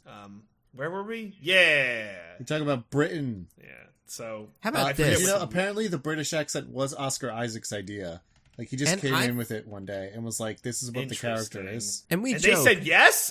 Well, we joke, but I have heard people say, like, it's actually not the worst accent I've ever heard in one of these. Like, he sounds like a weirdo, but he sounds like a British weirdo. Kind of like Tom Hardy sounds like a weird New York American. And he's a weirdo in Venom, but, like, he sounds like something. It's not like Doctor Strange, where he's always hiding an accent constantly. So I'll give it this, right? In the context of the show, and the fact that, like, it's literally a made-up British accent, it makes a lot of sense. It does. Yeah, that's true. So it's like once the reveal of like who Stephen Grant is revealed, I'm like, I think I said to Michelle, oh, that's why the accent is so bad. Watching, because this is full spoiler, right? We agreed on that already? Yeah, we're watching there. small child Mark Specter suddenly come out with a little bit of the Cockney accent, Gov. Oh, goodness gracious me, this room's a spot of mess, isn't it? I better start tidying up. Was so funny. I loved it so much. And the idea that like he's about to like in that scene, why is he? Where is he? He's in his own room. No. But what? Oh, okay. What is he leaving? Is it after his mom yelled at him? Is that when that happens? Yeah. So the idea that his mom is like yelling at him and about to fight him, and then she comes into the room and he's like, "Hello, Mom, what we go here?" Yeah, and she's right? just gonna go, "Oh, this kid's weird. I'm not gonna bother with him." Like, why wouldn't that get you more of a beating? Well, it didn't right. seem to not give him a beating from what we saw. Right. Are you having a piss? Why doesn't Steven know that? This is the other thing I don't understand, right? They have different memories, but like, why doesn't Steven have that memory? I don't know what's been compartmentalized from like the Stephen Grant of it all. That's like part of the thing, right? Yeah, and that's why this whole like Stephen Grant not knowing things part doesn't quite fit for me. Yeah, I get that. Because then it's like, where does he come from? Like, where does he think he comes from? You know? Is it like a Truman Show situation where if he's like, I'm gonna go home, his brain would just like kind of go like, no, something would happen where like Mark Spector would keep forgetting that he like didn't bring his keys, and he's like, hey, you know what? I'm just gonna stay. You know what I mean? It sounds because from the way they kind of set things up, it sounds like he remembers having Mark's childhood, except without the traumatic bits. Yeah. Which, if anything, like, should be the opposite, right? Like Mark shouldn't have the Mark traumatic would carry bits the because he trauma. isn't there for it. Oh, that's interesting. Otherwise, what's the point? Yeah, right. It's you've made up a character, but you also must carry the trauma. Yeah, you it's just like get to watch that worlds. character get abused. Also, I feel so bad because he seems to have no friends. He tries to go on a date. He can't because Mark's doing Mark things. But also, like, his only person to talk to is like I don't know what you call them, but the guy spray painted in gold who like living doesn't statue. move. Living statue. The living statue. Yeah. Like, that's his only friend. Well, and in the comics, that guy is like an actual friend of his, but like, oh, that was it's a person he knows. Like, it's not just like, you know, yeah, he does have friends and like go and do things. He has a whole bunch of friends, in fact. He has like a French guy, his girlfriend, some kids he met. Like, the Moon Knight crew is a very eclectic group. But yeah, in the comics, that guy Crowley is like a, you know, homeless person that tips Moon Knight off that people are getting jumped in the, you know, in the alleyways. I feel like the comics seem so much more interesting than the show. They're consistent. So bizarre. They're fun that way. They're good. I like them. Yeah. Although they were... Is Warren Ellis the one that it got outed as a creep? Yeah, no, he sucks. His comic, that version is very good. Like, those books are fun. Although he only wrote 6 of them. Like, even though he is well known for it, it's not as many as, like, Jeff Lemire or even Bendis. So, you know, it's weird that Warren Ellis gets so much credit for this. So don't feel bad about reading that Moon Knight, even though Warren Ellis is a creep, because he mostly didn't. He mostly didn't do it, yeah. You're not supporting a creep. There you go. Oh, man. But, all right. Yeah. All right. We're going to spin a wheel again. We got to spin a wheel. Tick, tick, tick, tick, tick. All right. It is landed on, I'm pretty sure. 1 fish, 2 fish, goldfish, gone fish. DJ, one of yours. Yeah, so this could, I think, be a good, like, bookend. So, Diggins, you'll have to, like, fill in the gaps, because I watched the first episode, like, 2 months ago or whatever. But the first episode is called The Goldfish Problem. Yes. And there is something where, like, he's confused about, like, what's going on with his goldfish. So he has a one-finned goldfish, like a fish that got injured and lost one of its fins. Got it. And I think his name's Russ. And then after one of his Mark episodes that he doesn't, before he understands what they are, he goes to feed his fish and notices that it has 2 fins. Right. It's healthy. Now, obviously the implication here being that something happened to that fish while Mark was in control, and he tried to replace it without Steven noticing. so that he wouldn't know that something was up. Right. Okay. At the end of the show, both fish are in the tank. I guess he just got a new one. Wait, really? Yeah. There's two fish. Does one of them have one fin? That's not made clear. They don't zoom in on the fish. It's like a nice shot. Like, I think the meaning was like two souls have become one or whatever. Two but souls. Like they just show a shot of like both fish.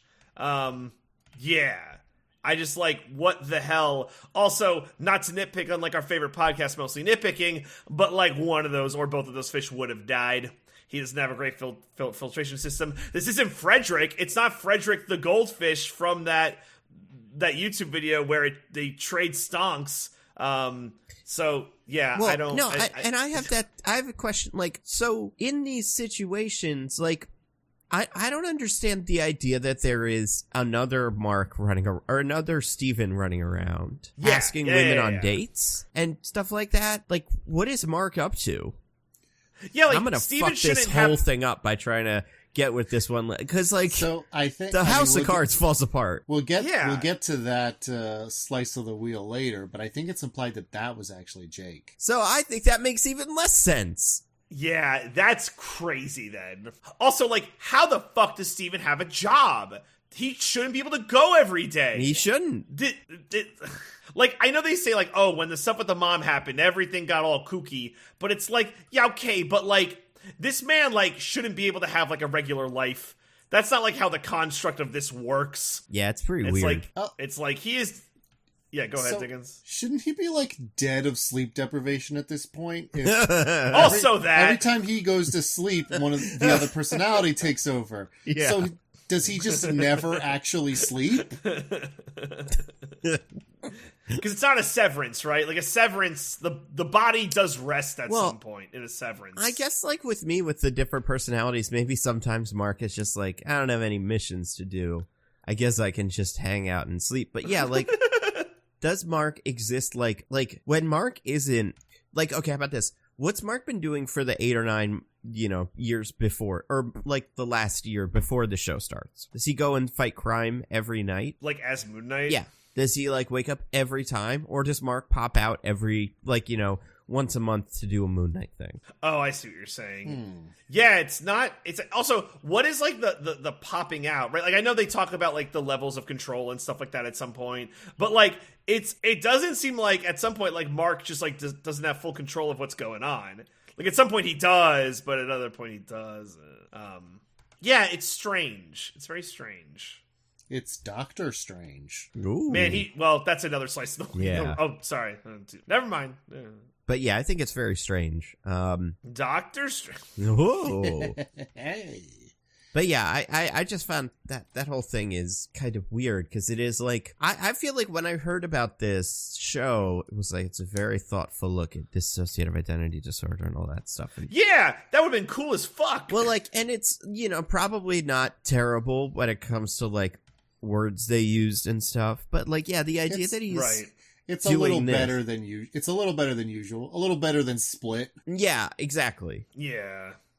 But even, you know what though? Even with Split did seem to understand like what the different personalities are doing at any different time, like coordinating together or whatever. Yeah. Like, I just don't know I really don't know how this works, but it can't be like this.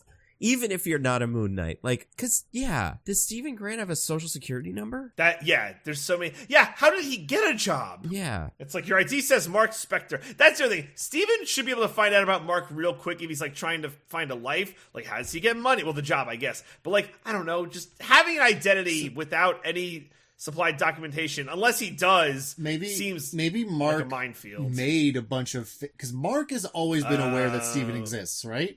Yeah. Right. So maybe Mark made a bunch of fake identifications for himself as Steven Grant for his other personality to use, because he seems to be weirdly attached to the idea of his other personality having a normal life. Yeah. He loves him so much. Like, he's writing himself postcards that he doesn't know he's doing, Yeah. Like, he's talking... Who is he talking to on the phone? Like, calling Mom, but it's going to voicemail. And he knows it's going to voicemail, too, which is the weird Right? part. Has he never heard from Mom? I assume that he kind of just, like, invents conversations. in his head and doesn't realize he's doing that. Yeah. Like, that's I don't interesting. think he ever was talking to his mom at any point, even when she was alive. That's interesting. Yeah. Well, because if he was, then the dad would think that he wouldn't have any problem showing up to the funeral, right? To the Shiva. Yeah. Because, like, then he'd be like, well, yeah, you call her every day, so why would you not come? But instead, the dad seems to understand that this is a difficult thing for him. Yeah. Yeah. Oh, by the way, speaking of the mom, she sucks. Yeah. Nah. Like, cool. don't beat your kids. Well, And Nando thinks kids are bad, and that anytime you treat a kid badly, that's a good thing. That's right. That's fair. I mean, I beat your just kids, I guess. I like that she had the Dewey Cox origin, which I just saw the honest trailer for where they called this out. But, like, did either of you guys notice this? You ever watch did Dewey not. Cox, Walk the Hard, movie? the Dewey Cox. Yes. I can't make the connection. He accidentally killed his brother, and the dad's always like, the wrong kid died then, Dewey. Like, I just, I don't know if that happens in real life. But That's the Peacemaker origin. that's And true. Johnny Cash origin. Well, yeah. But, like, the well, yeah. Well, yeah, but whatever. the idea, I guess it's more with me, like, it's the kind of thing that a character would really only need to say once. I don't know. But in this, it's like, do people really do that? I mean, I doubt it. I mean, It's possible, I'm here, sure. I've never heard of anyone like that, but I mean, I don't know. I could imagine it happening. Yeah, it's just such a weird trope to me that does show up so many times. I'm like, is that how that usually goes? Or, you know, like, it's like, man, it's going to be a bummer Well, for you, Mom. One of us is going to have to kill our sibling and see how our families react. That's true. Well, DJ's free. No yeah, siblings. DJ doesn't have to do it. Hell yeah. Diggs, you have a couple siblings, right? Yeah, I have 2 sisters. See, I only have one, so I feel like it's probably gotta be you. But I feel like it fits the situation better if there's only 2 of them and one kills the other, right? Because that's how it is with all of these. It's that there's only 2 of them, and then there's only one. Oh shoot, Wow, you're this right. is an insane conversation just in general. Great point. Yeah, great point. I guess Nando has to kill his sister. All Fucking right. ludicrous. Okay. But yeah, Oh my god. what were we talking about? Killing our I don't siblings. remember. I think we're ready for another spin. Yeah, I think we are too. All right, spin the wheel. Tick tick tick tick tick tick tick tick tick tick tick tick tick tick tick tick. Sometimes this wheel gets real close. This one I think is one of Diggins's. It is Three's a Crowd. Ah, yes. So we've alluded to this several times now, but the very last scene of the show, the post-credit scene, is Khonshu gloating at the defeated villains and being like, oh, Mark Stevens said not to kill you, but I have another avatar. And the window rolls down, and the third personality of Moon Knight, Jake's Lockley, shows up and shoots Ethan Hawke in the face. Yep. And this is alluded to throughout the show. As I said, there's some implication that he was the one who asked the girl out at the start. There's a third sarcophagus in the psych ward. There's some hyper violence in the third episode that we don't see, that neither Steven nor Mark claims credit for. So, and in fact, we are robbed of a big part of the climax because of this third personality, which I thought was kind of lame. So weird. So yeah, it's been alluded to, but then we don't actually see him until this very final scene, which is also a very strange choice for the story. Yeah. I don't know. Do you want to tackle this one? I guess. Let me be more direct with a question. What's the deal with this in the comics? With what? With this third Third identity. guy. Oh, Yeah. I mean, it's kind of what it appears to be in the show. Like, it isn't like there are 2 normal ones and then he's unusual. Like, it is like there are just 3 of them. They kind of rotate. And he is a cab driver who is, like, the brokest of the 3 personalities who, like, just drives a cab around and tries to get hints and catch leads on crimes and stuff like that. And I guess he's kind of, if anything, like a New York cabbie, probably how he'd be described. But, Hey, what you talking about? there's... You know, Hey, New York cat. that's how I'm they talk. driving here. But yeah, the idea that, like, he is the secret evil personality is not a thing in the comics. Okay. Okay. But- I don't know about evil, but he seems to be the hyper-violent personality. Yeah. Yeah, at a minimum. So, did Layla see him do that fight? Layla? Ooh, that's a good question. Yeah. I think so, because when he gets her down afterwards, she was like, what the hell was that? Right? So it's like, she must have thought it was Mark, I guess. But then, like, Mark doesn't... Like, Mark should also be confused by it. I just figured they'd be able to get this seems Jake like he Lockley is. thing He is. figured out by now. Yeah, because he takes her... Because Mark is the one who gets her down, I think, and she says, what the hell was that? And he says, I have no idea, I blacked out. So you'd think she would be like... Sounds like you got another personality in there, considering that's what happens with your other personalities. But I mean, then- maybe they feel like they have bigger things to deal with right now with the giant kaiju battle happening in the background. Not that anyone ever looks at it. Yeah, it might be happening. It's not Oh my god. Yeah, like, the whole idea of a secret third personality makes even less sense when you get to the fact that, like, they were in the afterlife together as a group of 3 people. And one of their hearts didn't count for balance? Yeah. Like, what I just thought about that.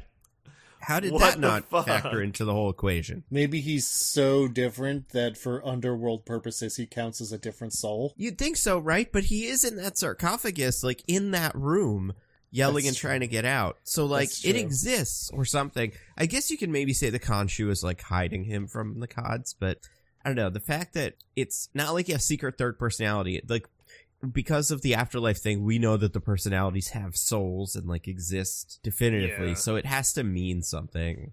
Yeah, it's just weird. I don't know. Actually, this is of Jake and what Khonshu says about him in the end raises an entirely different question also, which is, so Khonshu is like, oh, stupid Mark and Steven think I want Layla as my next avatar, but I have this other personality as my avatar. Why would I need anyone else? And it's like, okay, so what you're saying is the thing that's driven a wedge between you and Mark, your loyal servant, and that makes him not trust you and not want to help you and not, like, do the things you ask him to do is a thing you made up and isn't true?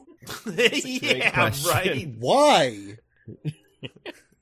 Really keeping him under your thumb, right? Khonshu, yeah, he just can't. If it's Is he not a- even true, just don't say it. It's a great question. Yeah, Khonshu's pretty dumb. I think this whole plan is pretty stupid. If you- I don't think conscious intelligence is like a thing this show proves out at all. That's true. The show might not Yeah, even think he is smart. He's actually kind of dumb. Like when he accuses Harrow at the God trial, and his whole evidence is just like, Oh my he's God. an evil man, just screaming at the top of his lungs. He even says, he even says going in, like, our evidence needs to be ironclad. And he just walks in like, he's an evil man, don't believe his lies. I know you don't like me, but it's true. Yo, it's Yeah. so Harrow shows up and then he's like, nah. And they're all like, yeah, I know. This is the kind of shit he tries to do all the time. Like, has Khonshu gone and accused every god of, like, villainy in the last couple of weeks? That's just something he does. That's what So every two eclipse things. is. Yeah. Oh my god. So, like, 2 things. 1, appreciate, like, the show for, like, having, like, a god, but he's a dummy. Like I very much appreciate that. 2, I think in general, Khonshu, like, even that scene going in, I'm like, well, how's he gonna, like figure this out? Like, yeah, I guess we know he's bad. He's like, he killed an old lady, which, by the way, Khonshu doesn't even choose to bring up. Khonshu can be like, you know, he's just going around killing people using the, like, whatever scales of a god to, like, determine fate, a god you guys had locked up. So I don't know, ask him about that, and then, you know, maybe he's lying, but he's doing it, man, and we can at least, like, do an investigation. You know, you guys are gods. Like, check with Osiris. Be like, hey, has anyone, like, died unexpectedly from weird scale death? Has that been a thing? I'll check in on that. Later, with, what's the hippo goddess's name? Tawatre? Hippopotamus. Tawatre? I think it's Tawatre. Or something like that. Or Tawate. Anyway, when the apocalypse is happening up top, she's like, looks and says, oh no, souls being sent directly to the sands from the world of the living. That's not supposed to happen. And yes, there's much less of it happening before this point, so the idea that it went unnoticed is possible, but that would have been happening, right? Couldn't he be like, Yeah. check if any souls have been sent directly to the sands? I think you could even get simpler, where like they all show up and he walks through the portal and he's like, I didn't do anything. You know, I'm actually a good person. And then Moon Knight could just, or like Khonshu could be like, see, the portal, it's open. It goes to ancient Egypt. He just came from Egypt, you guys. And he's kind of by it. Just like, there it is. It's right over there. He's so clearly doing exactly what I'm saying he's doing. Guys, at least roll up his sleeve and look at his Amit fan club tattoo that he has. Right? Like, spy on him for a well, I guess you couldn't, like, spy on him, because he would just be like, oh, I'm good. But, I don't know, man. See the crew he hangs out with? It's very clear. It's very clear. Ask him why he has his howdy. big, dumb Amit head cane. That, too. That I think he brought to this meeting. He did. He never leaves home without it. I mean, he's not lying. Like, he's not pretending he's not Amit's avatar, you know? No, he is. He's like, I have nothing to do with Yeah. Amit. But he's... Yeah. Why do they think he's who do they think he is? Well, they Well, know he he used to be Khonshu's avatar. Yes. So they know they are aware of that. They know he knows about all this stuff. That's what Yeah. they think it is? They don't... Yeah. Oh, yeah, then show him the tattoo. It's there, yeah. They think Amit, like, should be still imprisoned and not doing Amit things. Yeah. Like, the only reason they seem to be intrigued at all is because, like, Amit bad. So, like, maybe we ask? I don't know. Yeah, it's These gods, man. Man, always incompetent people at, like, the edges of power. It's a problem. It's true. yeah, you know, it's so unlike real life. That's exactly right. I spun the wheel again, you guys. It landed on... Oh. Where is Doctor Strange? This is one of mine. This not something he's worth checking in on? Nah. Okay. Does he have multiverse stuff going on during this? Were they concurrent events? I guess so. That is one thing that's kind of nice about this one. You didn't get any other Marvel crossover, you know? Yeah. I did appreciate that about this. Like, we didn't have to hear about the blip. You know what the blip was like for me, Moon Knight? It was really upsetting. I didn't like it. Oh my god. What if, just real quick on that, what if Steven got blipped but Mark didn't? I mean... What if one got blipped? Really, it's what if Yeah. Mark gets blipped but Steven doesn't? That would be the more... I think How something would like that- that has to happen. How would that work mechanically? I don't know. Right? A lot of trauma comes out at once. Yeah, because, like, his soul is a real thing. Yeah, and that's established. Yeah. The show establishes two souls. And that's pretty stupid. But, I don't know. Doctor Strange just not doing a great job. Yeah, so Well, he's not the are you Sorcerer saying- Supreme, to be fair. It's a Wong that's Ooh, yeah, it's true. sleeping Wong. on his job. Wong. So my question Nando, is like, what part of this is like a Doctor Strange level? We should check this out. The absolute end. Okay. That yeah, last that's thing that happens feels like it's right up his wheelhouse, like, but also, Yeah. I don't know, is this just a job? Keep an eye on magical artifacts and stuff like that? Like, do these guys count as magic? That's a great question. Like, where does theology play into? Right? Like, how does that work? Because, like, a lot of the things that Doctor Strange does kind of mesh with, you know, religion, kind of. He has, like, a third eye. That syncs up a Yeah. little. So, like, you kind of assume that magic and religion, like, those things are connected in some way in the Marvel, you know, like, brain. So, yeah. Well, I mean, it's hard. the truth. It's hard to tell what counts as magic and what counts as technology when it's all just CGI laser beams. Facts. That's true. To be fair, not an insane amount of CGI laser beams in this one. Yeah. CGI other things. Yep. No, mostly just the couple of times that Ethan Hawke uses his cane to do big magic. Yeah. Yeah. It's true. Yeah, I guess, I don't know.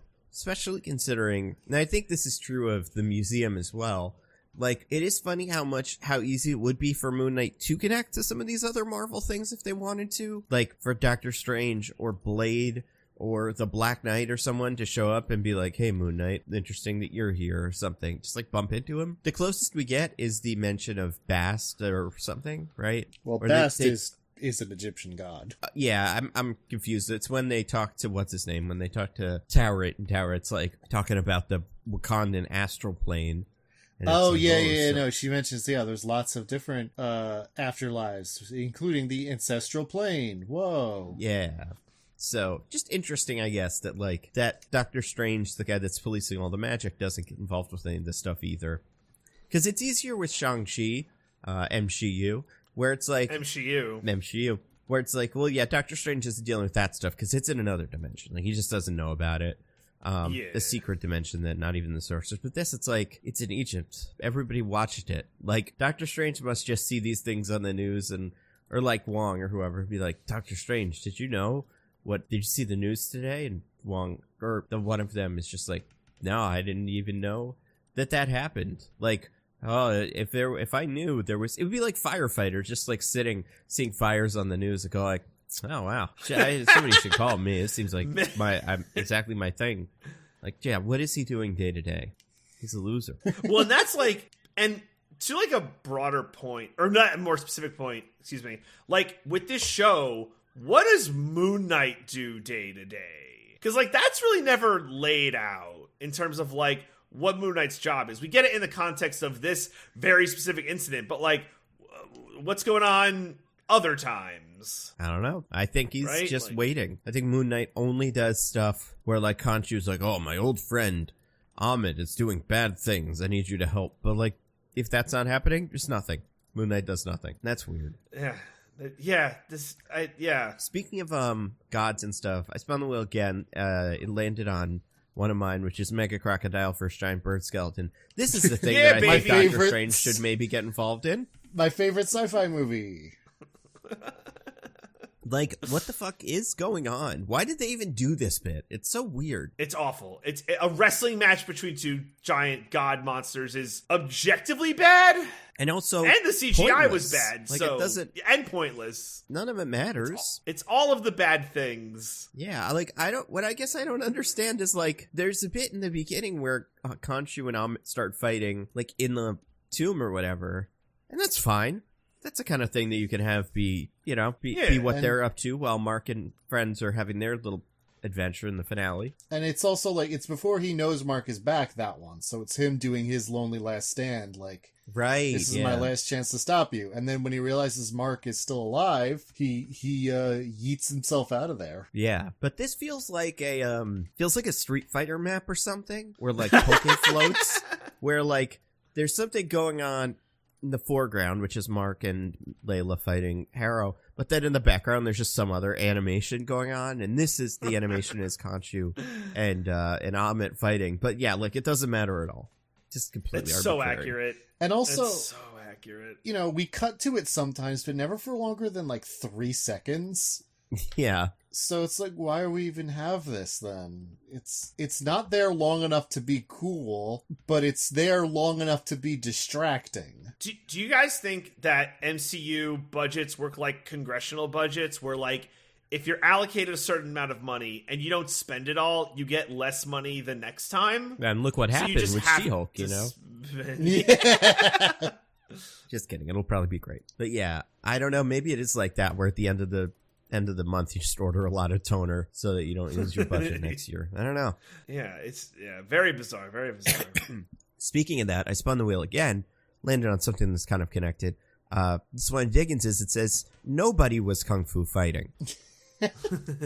So this is something I noticed about this show, watching it all at once. I think that, although honestly I think watching it week to week may have only made this more obvious. There are a couple points in this show with pretty cool fight scenes, and by a couple I mean that's literal definition of 2. There is, after the least interesting character in the show is introduced, there's a big fight scene there that's fairly interesting, and the big climactic fight scene, not the big kaiju, but the street level fight scene with Layla and Mark and Steven and Harrow is pretty interesting, up until Jake takes over and we get to not see how it ends. Every other fight in this show, they do like everything they can to not show the actual fight part of it. It's so frustrating. It's so funny when you realize it. Because it'll be like 2 guys are next to each other and they're about to fight. And then we cut to just Oscar Isaac throwing punches off screen and then we cut back and the other person's like stumbling backwards. That's like every fight scene in this show besides those two. Oh, no. So, if I may, Diggins, and I will not defend this because I completely agree with you. This is nonsense. In the first episode, when they do it like a couple of times, that's interesting. And then that's it. I want it to go away forever. I was so frustrated when they brought it back in the last episode. First episode, I'm like, oh, because it was part of that intrigue where I'm like, oh, like, what kind of show is this going to be? Like, I legitimately liked that, but you got way too much. Way too overused. Oh, yeah, no, the first episode, it was fine because it wasn't an action show. Like you said, it was like this kind of weird psychological mystery. And the fact that he was blacking out and then coming back in and like violence had happened was this meant to be this disorienting thing. But not even just the blacking out, just like the actual fight scenes we see on screen are mostly him like throwing kicks off screen, or like he's about to punch a guy and then we go look at something else and then we come back and he has punched the guy in the like split second we weren't looking at him. It's just so much like we didn't want to choreograph a fight scene, guys. Just throw a couple fake punches and we'll work it out in post. Which is interesting because I've seen video of Oscar Isaac training for this and like doing choreography and stuff. So yeah, I mean, when he actually does it, he's good at it. The couple fight scenes that they don't do this for are cool. Well, yeah, but those you can just put a stuntman in or whatever. Like, why bother with Oscar Isaac if that's all while you're in the different Moon Knight outfits? I don't know. I mean, even in the Moon Fight outfits, a lot of the time, the fights are this weird kind of super cut, not have to do real choreography thing. I mean, it's not Daredevil, the Ben Affleck movie, bad, where I can see them hitting their marks, but it's not great. Yeah, it's weird that like I also saw a video of May Calloway, the actor that plays Layla, doing her behind the scenes stuff, and they do so much stuff, so many cool flips and shit, and I'm like, I don't remember if any of that was in there with her either. Like, did they just do this for fun? Like, get the actors do a cool little set to convince us on the internet that the show's gonna be cool, but it's not actually there? I don't know. I think that's like the frustrating part with this, where it's like, it's not like it has to be a fighting show, but when you're teasing this stuff, it's just, I don't know. It's disappointing. It's very much of a letdown. Well, no, you raise you talk about that though raises an interesting possibility, which is they did choreograph all these fight scenes. Oscar Isaac and May Calloway did all these cool stunts and whatnot, and had all these cool fights. And then when they were in post, they just edited it all so badly that you can't even tell they're doing cool stunts. Yeah. That's amazing. I want that to be true just because it's so stupid. For real. It wouldn't be the first time something like that's ever happened. Yeah. Do you guys think that this is a problem that, I don't know, some have said, where Kevin Feige just has his thumb way too much on the scale, and it's like everything to some point is kind of systematic, and it's like, we always have to have a certain number of action, and there's got to be a sky beam, and CGI, blah, blah, blah, blah, blah, blah, blah. Like, is that kind of what's going on here? Or am I just, like, conspiracy theory DJ? I don't know if it's... blame Kevin Feige. Like, I don't know if it's Kevin Feige as much as just, like, homogeneity when it comes to, you know... Like Kevin Feige didn't invent the sky beam. It's just... how movies end these days. He just perfected It's the rules. Yeah, exactly. Speaking of things we perfected, I have another wheel cheese. The final wheel cheese, in fact. Because I've married a few of them together because they were the same. So here we go. I'm spinning the wheel, even though it already says, but I'm going to wait. Tick, tick, tick, tick. Term limits on avatars. So let's talk about the avatars. Easily the dumbest part of the show. Yes, agreed. Let's talk about the avatars. So they're big blue people. They have kind of USB cords attached to their heads that they can plug into animals. And have sex with. That's also their primary means of, fucking. They have sex through their USB cords. Yeah, kind of weird. But I don't know. Maybe Avatar 2 will be good. the Shape of Water, or whatever the fuck they're calling it. Yep. So all of the, I don't know about all, but is it all of the Egyptian gods have human avatars? All the ones that aren't in little jars for being bad. For being naughty. So you're either in a person or a jar. That's the two states you can be in. Actually, no, that's not true, because what about the hippo? That's true. She doesn't have a person. No, she's in Layla. Yeah, but before she that wasn't in a person before she was in Layla. Oh, right. Quick aside, why was Layla's thing like a bird if she was a hippo? I actually have an answer for this. Oh, I want to hear it. she was originally supposed to become the avatar of Isis, but then as they were writing the show, they decided to use a character who was already doing something in the show. Wait. Interesting. Wait. She was supposed to be the avatar of Isis. Was supposed to be a different character? No. She was supposed to, in that moment, in that part of the show, become the avatar for Isis. Right. So why didn't she? Well, because they changed the writing. Oh, okay. I thought when you said they changed it, it's because then Isis happened, and they were like, shit. Oh, Again, no. Isis got really popular in bad ways. They would have had to have made this started making this show a long time ago for that to be the case. Yeah. I mean, that did happen on Archer. That's right, yeah. That did happen on Archer. So whatever. The gods, some gods have avatars, some don't, and some are in jars. Be that as it may. So Khonshu is the only one whose avatar gets to, like, do shit. Where it's like, you're my avatar, you're gonna beat people up, and when there's a Amit situation, you're gonna take care of that for me. And you get a cool suit with powers. And every other avatar is like, we're not worshipped anymore, we are just gonna chill. We're gonna hang out on our people. Our people are gonna know what the deal is, but, like, in conversations, they're, like, taken over or whatever. But they also seem to have, like, some knowledge of what's going on outside, so I don't know, it's really weird. But what's interesting is Harrow used to be Khonshu's avatar. So does that mean that the avatars have, like, term limits? And if so, like, great, that's a good idea. I think we should adopt some of that here. I'm all about term limits, so I mean, look, like, what happened, job. You know? It didn't turn out so hot. Or maybe not. Well, that's the other thing, too. So if you have term limits, shouldn't Harrow's brain be, like, wiped or whatever? Like, he shouldn't have all of this Egyptian god knowledge after being the Moon Knight. That seems crazy. So if you're gonna have term limits, maybe wipe the brain or don't have term limits. I don't know what makes sense. But also, if you're the avatar, like if you're Osiris's avatar, like there's no upside. You don't get to be the powerful god Osiris. You're just a guy who gets summoned to meetings, your body's taken over, and then you're basically going through a severance situation.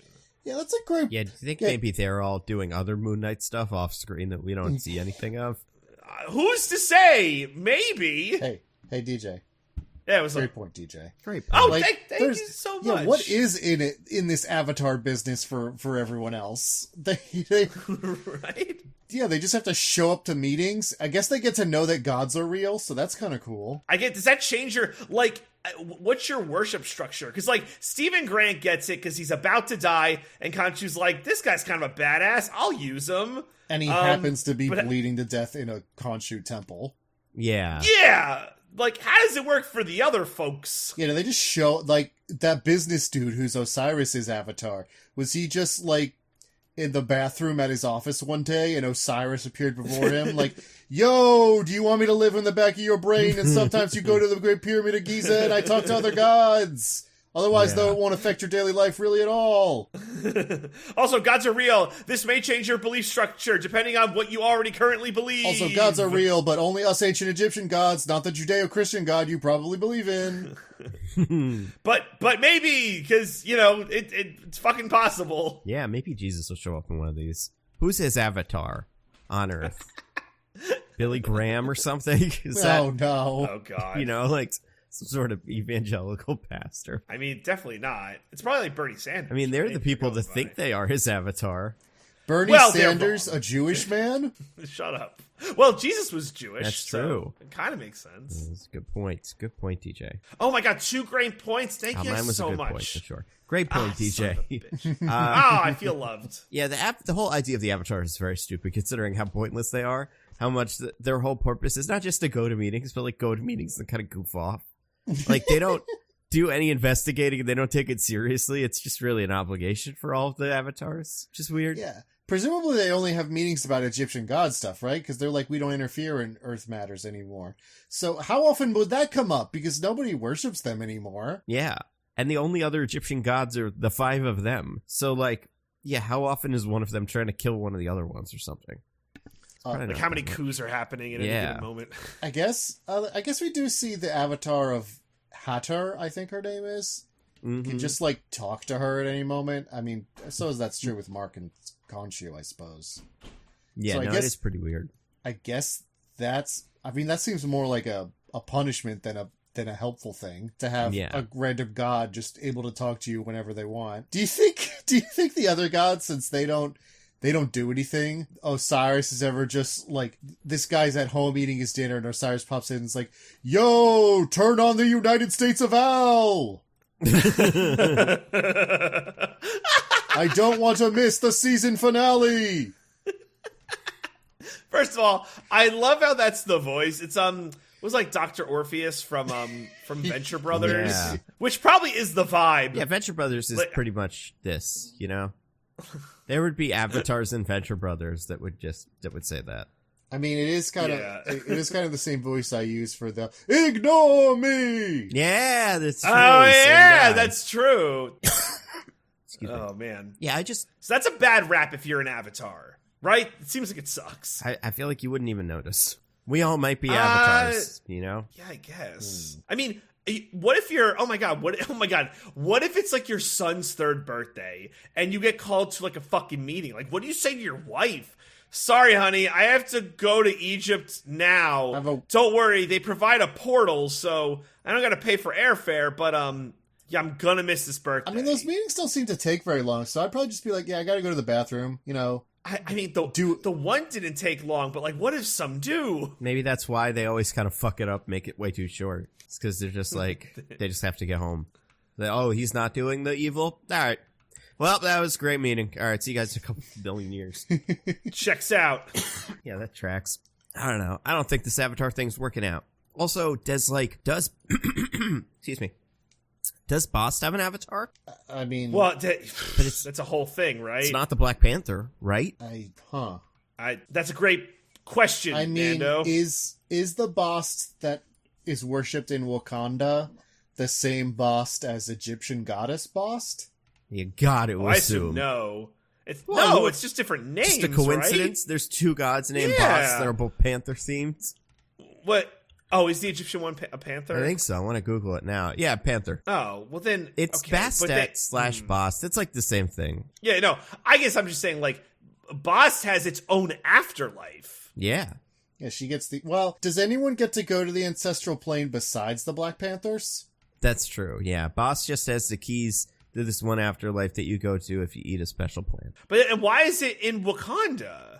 Why isn't it in Egypt? That's a good question. She moved. I don't know. Yeah, maybe when they all to... started... Yeah, maybe she kind of migrated down. When ancient Egypt started dying out, she was like, screw this noise. I'm gonna go start my religion somewhere else. I mean, good for her. Or him. I think Boss, that's a her. I guess, too, like, the idea of, like, the gods that have, like... What's the deal with the hippo dimension? And also the therapy session with Harrow during that? Okay, so I would like to talk about the therapy session if this is a good time to talk about. Real quick. As long as we're in avatars, I forget if one of you mentioned this already, so forgive me if you did. How come Harrow doesn't get a cool outfit when he's Amit's avatar? This was on Twitter, actually. It's a great question. I was kind of hoping he would. Yeah, it would have been neat. Like a robot suit or some shit. Or, he could have been... Guys, I just had a crazy idea that they've never done in one of these movies. What if his final villain form was him as, like... He was like Moon Knight, but he was like the evil Moon Knight. Right, like Black Sun Knight, dude, I guess. That would be amazing. Yeah, that would be pretty cool. That would be crazy. It would be a good way to reflect the villain, you know, and the hero and their dynamic. Yeah. But yeah, let's talk about that thing that I said. What was it? The psychiatrist ward. Yeah, that psychiatrist scene and all that stuff. What's going on there? Some people theorize that because that guy in therapy speaks a little differently than everybody else, that was what Jake Lockley sounds like. But that is not what he sounds like at the end of the show. Or at least not in a really overt way. Because if you watch that scene again, he's like, he meets him and he's like, hey, Doc, this is a nice fancy office you got here. Like, that's not what Mark talks like. That's a different thing. Interesting. So is that the afterlife he went to when Mark dies? Like, where Jake went? Yeah. I don't know, because it seemed like Mark knew about it. Also, why wouldn't they just go to this afterlife with them? So that's like the question, right? So the psychiatrist thing is the hippo says like this is how you've manifested your afterlife because everyone manifests it in a different way, and you have manifested it like this. But right, it's not. We're led to believe it's not strictly real, right? I don't know. I mean, it's meant to be kind of ambiguous, where you're like, maybe he really is just crazy and in an asylum, but maybe it's all and I feel like the show leans too far in the direction of it is all happening for that to really be credible. Right. Yeah. But that's the idea. I think that's right. Like, any version of the show where it's less big giant gods punching each other in the sky, and it's more of this, like, you know, people running around punching each other, you can read that as like, maybe we don't quite understand what's going on. But yeah, that's not what they do here. I mean, I think the first season of that Legion show on FX does this whole thing way better. Oh yeah, Legion rocks. Legion But it's the same kind of premise where it's like the main character is in an asylum and like doesn't know if the things he thinks in that asylum are real or if the things in like his other life are real. And that's just what the whole first season is basically. And like I said, I think it just does a way better job of kind of conveying that uncertainty than this does. Yeah, for sure. But yeah, I don't know. That's the wheel. Moon Knight. Moon Knight. You think he's going to show up in something else? You know, when you think about it, what is a moon but a wheel? That's true. I guess, you know what, before we get to that, the one thing we did miss, we haven't really talked about Layla yet. Yeah. She's fine. She gets a vicious slam in on Wonder Woman towards the end. How is that a slam? Well, the part where the little girl's like, "Are you an Egyptian superhero?" And she's like, "Yeah, I am." And she saves a bunch of, Egyptian people that aren't the little Palestinian kids that Gal Gadot has said deserve to die or whatever. Oh my god! How is that a Wonder Woman slam? Oh, I don't know. God. This is something I read online where some people interpreted that as a Wonder Woman slam, and I'm like, wow, really? Okay, that's pretty funny. I think someone's a little too online, Diggins. I'm saying I don't believe it, but I wanted to bring it up because I think it's funny. Sure. That's what they all say. Next thing you know, I don't know, man. Yeah? Well, That's no, right. Please finish the sentence. Yeah. Next thing you know, they're tweeting about their vegan diets and I don't know. I don't want to disparage anybody. Oh, I know. Next thing you know, they're selling their Luna coin and telling everyone to buy some Dogecoin, and it all goes downhill, man. How dare you compare me to a crypto bro? I'm offended. Apologies. Yeah. Don't accept it. So, okay, well. Overall, great show. Yeah. Great show. No, yeah. Great Layla is cool. I mean, she does a little bit more than your average, like, hero girlfriend who lays around and gets kidnapped and then yells their name. She gets to do a cool fight scene at the end. She gets her cool wing outfit. She's a good character. I'm glad she was there. Yeah. Agreed. Yeah. Where do you think Moon Knight shows up again? Where does Moon Knight show up next?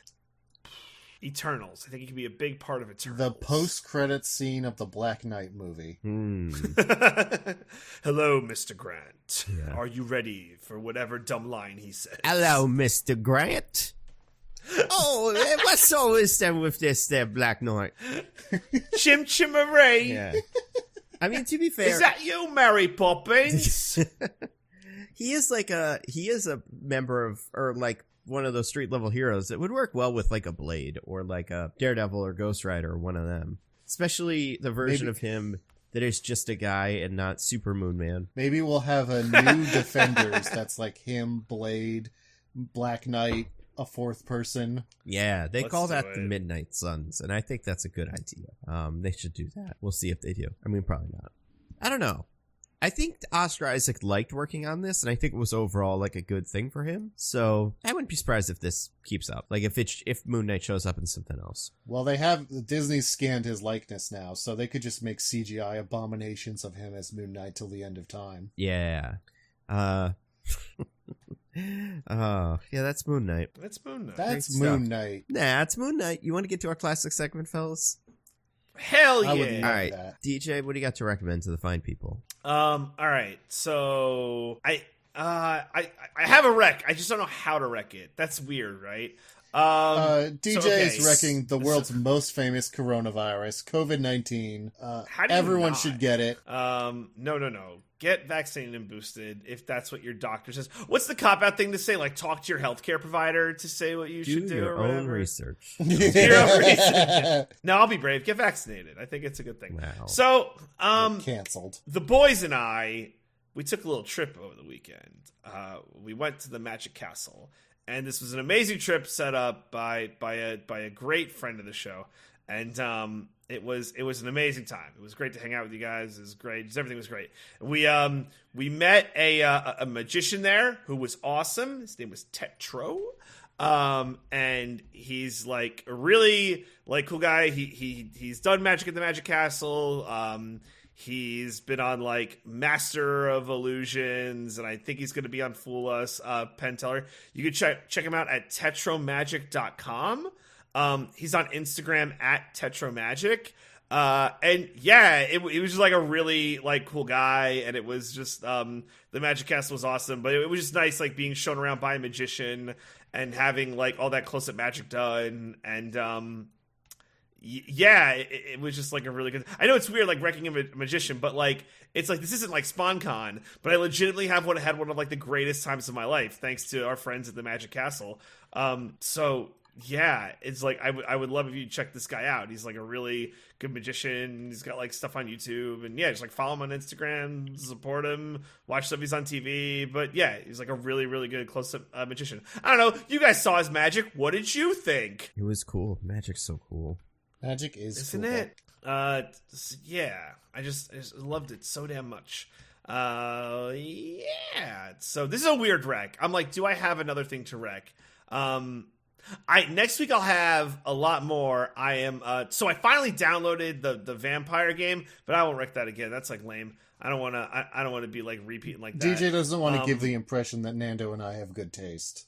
Yeah. Damn right. Oh wait, Diggins. Yeah. What was the name of the board game we played? Concordia. Are you going to recommend that? I wasn't going to, so if you want to, go ahead. Guys, check out Concordia. It's a board game, but also it's a game on Steam. It's a fun game that Diggins showed me where you play as the Roman Empire and try to make the best empire possible. Very wrong. It's a lot of fun.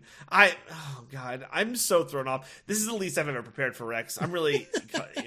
You are playing as noble families within the Roman Empire during the Pax Romana. Perfect. And you are like Hell yeah. kind of building your own little trade empire to be the most influential noble family. It's sort of deck building, sort of worker placement, sort of resource management. It's a very interesting blend of a lot of different basic board game genres. It's a pretty cool game. Yeah, the way the engine building I really appreciate, and it's a game that you're pretty much in all the way to the end. Like I mean, I only played one game. I mean, Diggins, you played, what, 2? But there's no point where it's like, oh, man, this guy's got it. And we still got to play for another, like, half hour or whatever. Like, if there is a clear winner, it doesn't happen till literally the very end of the game. So it's nice where it's a game that you feel like you're in the whole time. And are in the whole time, like, unless, you know, some kind of crazy move happens. So, yeah, I appreciate games like that where I'm not just, like...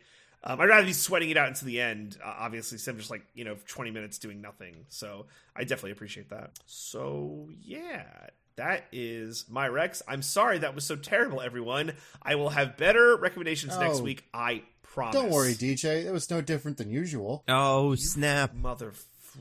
I give you a big open kiss on the mouth. And give me your coronavirus? I don't think so. You're damn right. Diggins, what about you? You got anything to recommend to the fine people? I do. I started watching a TV show after we got back from LA. I've only watched the first season of its 2 seasons that are available on Netflix, but I'm enjoying it a lot. It's called Derry Girls. Oh, I've heard about this. Yeah, I would say it's kind of an interesting mixture of Letterkenny and It's Always Sunny in Philadelphia, where... The 2 best shows. It's like It's Always Sun, or rather, it's like Letterkenny in that a lot of the humor, or, you know, the rhythm of the show comes from the fact that it's about a group of teenage girls in the 90s in Londonderry, kind of a city / town in Northern Ireland at the tail end of the Troubles.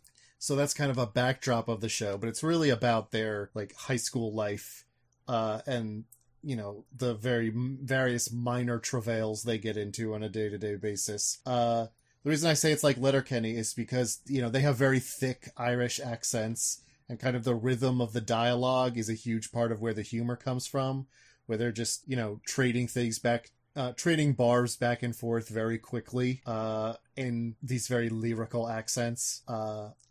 And then it's like It's Always Sunny in that another big part of the humor comes from the fact that all of the girls are various degrees of terrible people, constantly screwing up their own lives by being short-sighted and kind of not that smart. But yeah, no, it's a very funny show.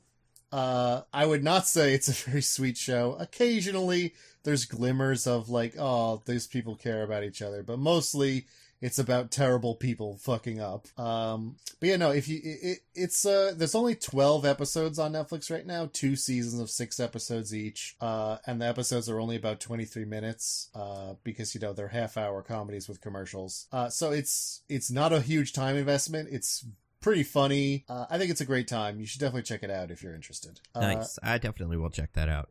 Yeah. What about you, Nando? Do you have anything to recommend? I watched a lot of stuff that I've already watched and kind of caught up on some stuff. So nothing too exciting there. I will say I watched a show, first 2 episodes of a show. Now there's more out, but the first 2 that I watched, of a show called Made for Love. Either of you guys seen this? No. What is this? Is that the maid dating show? No. It's kind of like it's a lot like a Severance kind of show. Instead of like work, it's kind of that for relationships, where it's like some sort of tech dystopia, evil something mystery, personalities, all that stuff. It's a comedy. It stars Kristen Milotti, who I like a lot. And then Billy. Mother. That's right, the mother herself. Yes. And she's in something else I really like. What is it? Oh, you know what it is? She was. Wait, was she on the Muppet Show? Oh no, damn it! I've forgotten who that is. Wait, she's in Palm Springs. That's the thing she's on. She's great in that. But yeah, anyway, so she is a girlfriend of a tech CEO, or girlfriend or what? I can't remember. I don't know if it's come up. Girlfriend of tech CEO who's like trying to do some sort of evil love chip thing, and things kind of go wrong, and she goes on the run. Ray Romano is in it. He's very good. He's fun. I like Ray Romano. But yeah, I like Billy Magnuson a lot. I think he's very funny, as the tech, not like in this necessarily, but I don't know. He's one of those guys where it's like, that guy's cool. He should be in more stuff. And I can see him being a superhero or something or other in the future. He's got abs now, so that's nothing will stop him. That means he's valuable. Exactly. Oh, you know what the other thing I watched this week is? It's also crazy. Are either of you guys familiar with Z-Way? Oh, the comedian? Yes. Yes. I'm not. Have you watched any of her stuff, DJ? Not in full. I've seen like trailers and some YouTube clips, but I've never watched she has a Peacock show? It's on Showtime, unless there's another one. Showtime. She's I believe she was a writer for Desus and Mero, and she's like a comedian. Yeah. And her whole thing, she has a show, and she's funny. But the idea of the show, it's almost like an Eric Andre kind of thing, where she interviews people, but what it was, and I've been watching other videos of her, before this, she used to have a show called Baited, and it was just like a YouTube show where she would get people to say things about, racism, and then, bait them into saying things about racism, kind of. So she would say, which Chinese person is your favorite, this one or this one? And then you'd pick one. She'd say, wow, you think all Chinese people are better than all the other Chinese people, or something like that, and then look at the camera and go, so she has a show where she does that, and it's very funny. I like her a lot, and sometimes she has a great interview with Chet Hanks that you can mostly watch online, which is very funny. So I would recommend it. I'm a huge fan of all Chet Hanks content, so I mean, this is some solid Chet Hanks content. Then I think you'd love it. So I think this one's very fun. But yeah, the show itself is called Z-Way. You can also watch her show, like the clips have baited. There's one where she did, like, she got Chad Hanks, she's talked to like Hannibal Buress, like comedians, but then also she had, who was the other one she had on? Fran Lebowitz was on one. Bowen Yang was funny. Yeah, it's a very interesting group of people she got, so it's fun. Yeah. What are we doing next week, fellas? Top Gun? How are we though? Well, there's also we Chippendale Rescue Rangers comes out this Friday. I'm actually really looking forward to that. Yeah. I was gonna say, guys, we could put up a poll again. I don't know. Yeah. Oh, okay. I'm kind of leaning towards the Chippendale one a little bit. All right. I mean, yeah, I'm totally good with it. We'll see, but I think it'll be fun. Who knows? It'll be a fun game for the listener. Figure out what we're doing next week. Yeah. We might tweet fact, about it. everyone, Our Twitter's been more active recently, so you probably find that there. Everyone, tweet your theories at us at Nitpicking Pod. What we're going to do. These are not suggestions. Do not suggest things to us. These are your theories about what we will pick. That's way better. You're damn right. Anybody got anything to plug, DJ? Check out Roses and Rejections. Circle Season 4. Gave our thoughts in the first few episodes. The next one will be the last batch, and then we're going to do some Love Struck High. Yeah, really been enjoying Circle Season 4. I know I mentioned that, but yeah, it's been quite enjoyable. But yeah, check that out on the Pop Break TV network podcast thing. You should do a different show. I don't remember what it's, no. Yeah, you should just make your podcast better by doing something different. You should just do a different have you ever thought about changing your podcast into a completely different podcast? No, it's I was gonna say there's another show I hear that's like The Circle. I think it's like Spanish, like it's in Spanish specifically, so that part of it's a little inaccessible. But okay. It's called let me see if I can find it. So I watched Insiders. Have you heard of this? No. You should look into it. It's seems like it could be fun. It might be fun on the show. Okay. All right. I will look into it. Diggins, you got anything to recommend? You mean plug? Of your own to plug? Yes, exactly. Just my usuals. You can find my newsletter, alittleperspective.substack.com, as well as I stream sometimes at twitch.tv/thisisanOddName. Fun. What about you, Nando? Yeah. You got anything to plug? The usual videos that I make sometimes. Every so often I'll make a video, so that helps. I'm trying to think. Do I have anything to plug? I must, right? Did that Wolverine video which one? Right, when you were casting for Wolverine. Oh right? yeah, see that's your whole bachelorette thing. It's not like quite out yet, but eventually, that'll be next week, I think. Okay. I mean, I'd love it if it were out in the next couple days, like the next couple weeks. I think I had it on the mind. I think like someone might have tweeted, but because if you need any bachelor related stuff, right? Because it's all. Oh, that's true. Yeah. Right. Yeah. I know what it was that I was going to do. I was on a podcast recently called Movie Struck where we talked about X-Men 2. So it was fun. We just talked about that movie because I think it's the best movie. And that was what I wanted to plug. And that came out a couple days ago. This is a great movie. It's a great movie. But yeah, we could talk about some Bachelor stuff. Because I haven't filmed it yet. Did you call it like the Bachelorine? Oh yeah, that's the whole. Yeah. That is the whole framing device for it. We'll figure. Right. Yeah. Figure out a way to make it fun. I like that. I in fact, Nando, I love that. Oh wow, incredible. Yeah. So maybe videos like that will be out soon. But besides that, I've been at Nando Movies on Twitter. I'm at Zippy by Day. I'm at This Is an Odd Name. Goodbye, everybody. Goodbye. Woohoo! We love you.